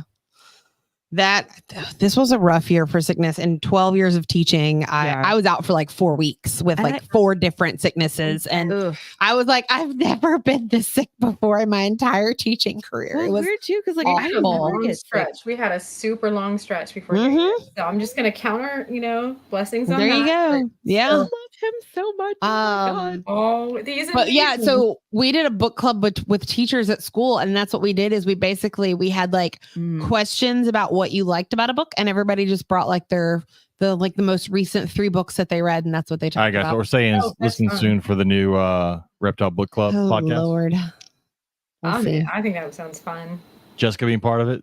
It could be I 3 mean, of y'all. I'm down with That way, Jessica brings Ooh. some like actual like she's written books. She knows what she's talking about. Or we We pretend she should- does. We should bring And what am I, Hayden in on chopped some of this liver? too. 'Cause I know. I'm like, I'm I'm gonna go not with the teacher on published, this man. one. Just because I'm not See, we- published. And then y'all could each bring a different book. It Yeah. doesn't be the same book since y'all want to read the same book. Well, and But it's gotta be somewhat there's reptile someone based. else. There's someone else in the hobby that writes books, Who? but she doesn't write under her name. Who? She writes under the pen name Sedona Ash, Ooh. Oh, and she writes not safe for work books. But some of them Brittany are Gobble. reptile based. I love not safe for work. She books. writes a whole thing about these dinosaur shifters. It's kind of True, Oh. strange, Brittany but like they're- Gobble. Oh my God. Okay. I'm looking them up because I guarantee you I have seen her books in one of my groups. oh, I'm sure you have. Like there's like a whole bunch of them out there, but they're all like So y'all can read. paranormal y'all can read her romance, but they shift into dinosaurs. So we're planning which this are whole giant podcast reptiles. right now. It's gonna be 3 of y'all. Oh my God. We could do like special Those are the best episode of like book club after dark. Well, Oh, fun. and we'll make it bi-weekly, so we're every 2 weeks, so you don't have to be every week. Because I read everything from like kid books that I'll share in classroom to like stuff that I don't put on my Beanstack app Well, for anybody to see that I part of- actually read. Part of the reason I decided to start that one book club is because there's one in my neighborhood and I joined the group on Facebook and I very quickly realized I'm like, we are not the same. We're not the Like, same. I'm like, that whole group, like all of those women are sitting in church on Sunday and the books that I read are not going to solidify. I you mean, as I do thought. both. It's fine. It's totally fine. Yeah, it's funny. My mom actually joined the Books and Blocks, and she was like, "Some of my books are not safe to put on the internet." And I'm like, "I mean, we all do. It's totally fine. Just go for it." So lady. do a generic name, just the Reptile Book Club, or do y'all want to come up with a better, catchier name? I know. I gotta. Yeah, Well, I technically, have 40 million things in my brain right You now. read 7 trillion books. That sounds like judgment, and I I'm don't not. appreciate it. I'm saying that means you can easily take 30 minutes somewhere in the week to talk about that it's book. true. Oh, not I've a bad idea. read 76 books so far this year. I'm only 4 books ahead of schedule for the reading challenge. I've read 43 Slacking. hours of reading since June 1st. Oh yeah, because you do. Because I do the audiobooks. well, and I do the Beanstack, and what I'm doing is I'm also re-listening to the Harry Potter books because I haven't done that in like 2 years. Because I mean, everybody should reread those every couple years, anyways. Obviously. So what I do is when I read the not gonna get posted on the library book app, because like some of my students compete with me to see like who can read more on the app, and I don't need them seeing the stuff that I'm reading. So I'll log the time from the other books under like the Harry Potter book. So I'm still getting the time. I'm just logging it under another book. Yeah. But yeah, I looked at my time the other day and I hit like 43 hours the other day. Okay, we got to come up with a different name because I remembered Michael started a Reptile Book Club on Facebook. So we got to come up with a different name. Okay, we'll come up so with it doesn't get confused. Anybody out there, if you have names, also throw them out. And if this is something you would like to participate in, I mean, you can always be a guest and tell us about the recent book you've read. That's true. Oh my God, I don't need another thing on my plate. But it's short. It's not 2 hours. It's short. I can't. But we literally just talked about how extra I am before this podcast but started. It's also not going to be every Tuesday at 7. It's whenever. Hey, I've got a free hour this weekend. That is true. That is the one good thing. And then we can just. I mean, my schedule. So I feel like my schedule is just as hectic. So we'll figure it out. That's so funny. We got to pull Hayden in on it too, because she reads a lot of stuff too. Yeah. Okay, it's not going to be 30 minutes if you end up putting 4 or 5 people. No, it is if we rotate. It's barely going to be 30 minutes with just me and Katie. That's because very true. Both of us are going to go off on like other stories. I mean, we spent the first hour of this podcast just talking about books, and only half of that time was actually spent talking about Jessica's books. We talked about all the books that we read. If you think we're going to spend 30 minutes only talking about the topic, I feel like I don't care how long you spend. I just said 30 minutes so y'all would buy in for it. Although it's not going to happen. James, when James was scrolling through your website earlier, he scrolled across one of the books that you actually signed for me when I bought it at the Austin show. It's called Uncertain Summer. Yes, and it's about the Bigfoot adventure. Some of my higher kids loved it. We read it in small group this past year, and they really got into it. That was really fun to write. I talked to so many different people getting their like stories of Bigfoot sightings out in East Texas, and I think spent a week camping there. I'll kill you. Hiking. It was so fun. We do not do murder threats on our podcast. I do if she threatens to take my blue tongue. I'll kill her. He whispered in my ear and said that he wants me to be his new mom. Sounds like you don't know how to speak blue tongue. He does look kind of rough. He's about to shed. I know you said that, but I've never actually. He's normally a lot prettier than that. But you know what? Animals look like absolute garbage when they shed. Uromastic. I was just about to say Uromastic. Like absolute. My Euro does look like. But after he sheds, he looks awesome. Horrible. God, the first time I ever saw mine shed. When it comes off in pieces, like at least with like geckos, they like I can bite it and then I'm gonna eat it like spaghetti, and they eat it all the way down the body. The first time that our leopard gecko.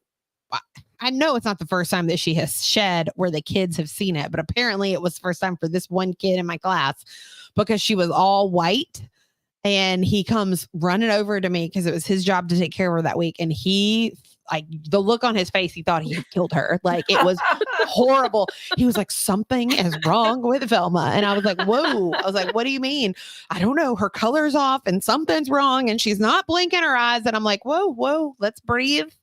We're not freaking out. Like, let's look. And then I'm like, she's getting ready to shed. She'll eat it. It'll be gone in a little bit. It'll be fine. But I guess she had just done that overnight all year and like nobody had actually noticed it. That's all I can figure. Because then like everybody wanted to come look. And so I forgot. I have one question that you asked that we never went over, and there were 3 answers, including Megan's. What reptile related things do you like to do with your family and friends? So let's go through that and talk. Timothy posted, I'm lucky enough to have a significant other that will go to expos with me. Me too. Nakia, who's in the chat, said expos, library events, which we've talked about, Crocodile Encounter, which I strongly suggest everyone go to Crocodile Encounter. That is a fun one. It's just south of us here at Houston, and it's freaking amazing. It's in Angleton, Texas. Is that technically Angleton? We're gonna camp at Brazos Bend, and we have planned to go. Fun. Your daughter is going to love it. We're planning it all out right now. Pay for the guided tour. It's only like I think $6 more than it's worth it. It's totally worth it. It's worth it. Okay, we're totally doing that. And then our other response was this Megan Stabovich. Stabiakovich. Slabby nasty sandwich. Now that I can say it, I'm like saying it all the time. Said going to zoos, reptile related events like Texas Carpet Fest, which we are going to this year. We are. We need to book a place. Expos, scrolling Morph Market, looking at shit we don't need that you get told you shouldn't buy. Yes, assuming all the time. But you know what? So the last time I was scrolling, James is worried I'm going to take off with him. I think so. I mean, that's valid. So, but the last time I was scrolling Morph Market, I came across some Galapagos tortoises. There was a juvenile one, But you got to have paperwork for an those. adult one. Okay, but listen, one was $10,000. The other one was only $4,000. And I tried to explain to Asmir what a steal that was. But you can get a better deal at buying an Aldabra for about the same price. Oh, I know And- how that works out for you. It did not go well. You can get an Aldabra for cheaper and no paperwork. Well, see, between that and the Screech Owl, because like I keep sending him videos. Owls are cool. I'm like of evidence as to why I need one. And so he made a video for me of him saying no. And he texted it to me and he's like, anytime, in fact, he told me this before I went to the Conroe Expo. He's like, if you see anything today at the Conroe show and you want to know if you can bring it home, just go look up my video. And there is your answer. There's a video floating around and it's always different stuff in the background, but it's Kevin Hart and he's like, no. And he's like pointing and he's like snapping his fingers like, hey, you, no. And I'm like, this is me. That is my husband. Books, reptiles, Although I say that, and I don't owls. I don't feel like I don't ask. I know when you're going to tell me no, so I just don't ask a lot of the times. I just need Hayden to Just like, the one. to put a Screech Owl on her permit, and then I told her and her mom and I are just like, we'll just co-own it There together, you go. but Hayden will have the permit. That works. That works. So things that we do are about the same. Expos, zoos, Mhm. Reptilandia. I can't tell you Sorry, how don't many count it. vacations have been planned in the last 20 years around a zoo that is open. I mean, our honeymoon, Our honeymoon was one giant reptile trip. it was based around the Daytona Reptile Expo. Yeah. I want to take another So trip fun. up to Tinley. Okay. Oh, I would love to go. We did that for our 10 All right, year so a anniversary. bunch of people I know want to go. So we need to plan 1 year and everybody just. I really I wanna want to go to go. Tinley. I haven't been able to. Like when Asmer and I got married, we had no money, so we had our honeymoon at South Padre. And the first thing that we did after we got there was go to Sea Turtle Inc. because he knew that Oh. I was not going to shut up until we went to the Sea Turtle Hospital. It's Yeah. so special. I haven't been since they built the new facility, so I want to go. But I've heard the new facility is amazing. Katie bawled her eyes out seeing sea turtles in It's Corpus very- Christi. Very possible that is fact. Listen, I gotta show you something. I did not anticipate just how emotional I would become when we were there. I will admit that. I'm not afraid to admit that. It's always been on my bucket list to like, because like in St. George Yeah. in Florida, you can like be a part of the team that like walks the beaches at night and like helps with flashlights, Scout. like guide the sea turtles. And I'm like, I've always wanted to do that. You can do like that here. That's a bucket list item of mine. I will probably sob the entire time, okay. but I would still like to When go training do opens it. back up, I will tell you Yeah. because so I'm on the rescue and recovery team for Gulf Center, but we have like there's a nesting patrol, and literally like what they do is they walk Yeah. and drive the golf carts up and down the beach looking for the nests. In fact, one of the calls that I got was because the nesting patrol, the Kemps Ridley, which I don't think I told you about that because I can't post the stuff on social media. Yeah. But there was a Kemps Ridley call that I wound up going on, and it was our nesting patrol are the ones that found it. So they were the babysitters, until they got there. There's like a lot of stuff that people can do to get involved. So yeah, like you would love that. Yeah. And the National Seashore, they have that sea turtle release that they open to the public. Mm-hmm. I went and it was the most amazing thing. You have to be there at the crack of dawn, but I Yeah. mean, just to see these little turtles and you're ushering them along, making I just sure want to do it once. We Say I did it. amazing. We do Oh. that too. There's a couple that just got released recently. And then they'll do more. So like all of the nests that get collected, they all get transported to Padre Island. And then once they've hatched and they're ready, then they usually do public releases to It's so send them special. off into the Gulf. Mm-hmm. It's very cool.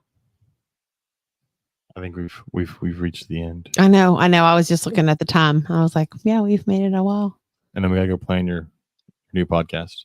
You'll plan your podcast. I'm gonna probably pass out. I gotta go pack new our kid podcast for the that- first phase of her vacation, and then I can plan things. Yeah. When do y'all leave again? So Joe is actually going to go to Alabama, South Alabama for a week and hang out with all of her cousins. For She the- leaves Oh, Thursday. and she fun. leaves in 2 days.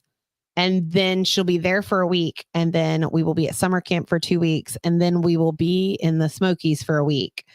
and then we will come home. So she will be gone from Thursday, which is the 27th, until July 28th. Wow. So I'm packing like for the first phase, and she's already got the list. So like that's actually what she's doing, is pulling the stuff to pack that. And then we'll pack for camp, and then we'll pull from both of those suitcases. So the drawn For out the thing is she's smokies. leaving Thursday. Katie leaves a week after that. But nothing is packed. And then they're gone for 2 weeks. And then I leave, and then we're gone for that week. And then they come back. So Joe will be gone for a month. Katie will be gone for 3 weeks, and I'll be gone for a week. And during that time, I will probably get so many calls. I've got to find somebody to take care of baby There's a Newt. very strong possibility that his snake is going to have babies while we're all three gone. I also got to find somebody to take care of Where are we baby going? Newts while we're Yeah. gone. Danny has You need to get a camera. a I'll He have has one. one. Okay, you have one. Good. Yeah, Good. he checks it constantly. Danny has a surprise pregnant the king Yeah. We talked about snake. that last week. who, like, I think she's supposed to leave for Europe in like 4 days, and the snake still hasn't laid her eggs. Now, Oh no. Yeah. yeah. Luckily, Robert is not far, and he has a key to the house, so like Yeah. it's very easy for us to just be like, I need "Hello." to talk to the Sampsons. Maybe they're Yeah. take care of the Newts. Yeah. I don't know anything about Newt. You change water and give them bloodworms. They have a teenager who likes to work for money, so I figure that's what we'll do. I like to work for money. So I I take it back. I don't like to work for money. I like money. I don't like the working part. That's true. oh, All right. So Lord. All Jessica, right. if people want to get a hold of you, check out your books and all that, how can they do that? My website is jessicaleeanderson.com, and I'm on Facebook, Instagram, Cold Blooded, and probably something on Blue Sky.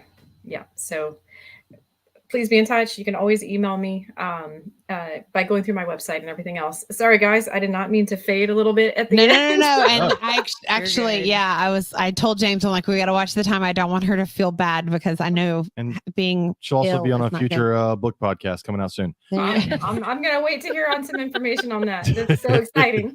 So fun. Megan, do you want people to bother you? Not unless it's about snakes. They Ooh, can wanna plug your event?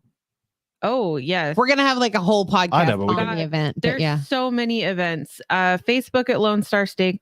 Lone Star Steak. Steaks? Lone Star Yes. Snake. I'm down for that. Lone Star Snakes. Go to the events tab and you can see everything that I'm doing this year. I've got multiple snake classes coming up. And then October 12th, which is the weekend before Texas Carpet Fest, is going to be Wildlife Conservation Day, which was formerly Reptile Day. Should still be It's Reptile Day just 'cause they're the been best. expanded to Covering include. a lot of stuff now. But Yeah. the rest of the wildlife doesn't matter. Only the reptiles. Okay, we're not going to tell anybody you said that. I'll tell them. I'll wear one of those sandwich boards. Walk around. The rest of your animals suck. What is it? Tell me I'm wrong. Oh, the guy sitting at the What's desk. the guy at the table with Oh, the yeah. gun? I forget. Anyways. Yeah. Anyway. Change my mind. Yeah. Yeah, That's Yeah. mine. that's James, right? That's what you could be for Halloween. Yeah. It changed my We're mind. going to guy. go wearing That's last year's shirt. Oh my god. If you want to get a hold of us, it is the Reptile Gumbo podcast.com or on Instagram or Facebook.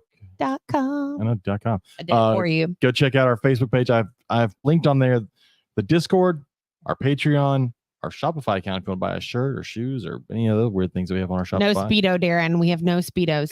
There are no Speedos on there. Darn. And our website. Go check out our website again at thereptilegumbopodcast.com. Thanks to Nathan for getting that up and going. You can check out any of your past episodes, 120 past episodes prior to this, Try again.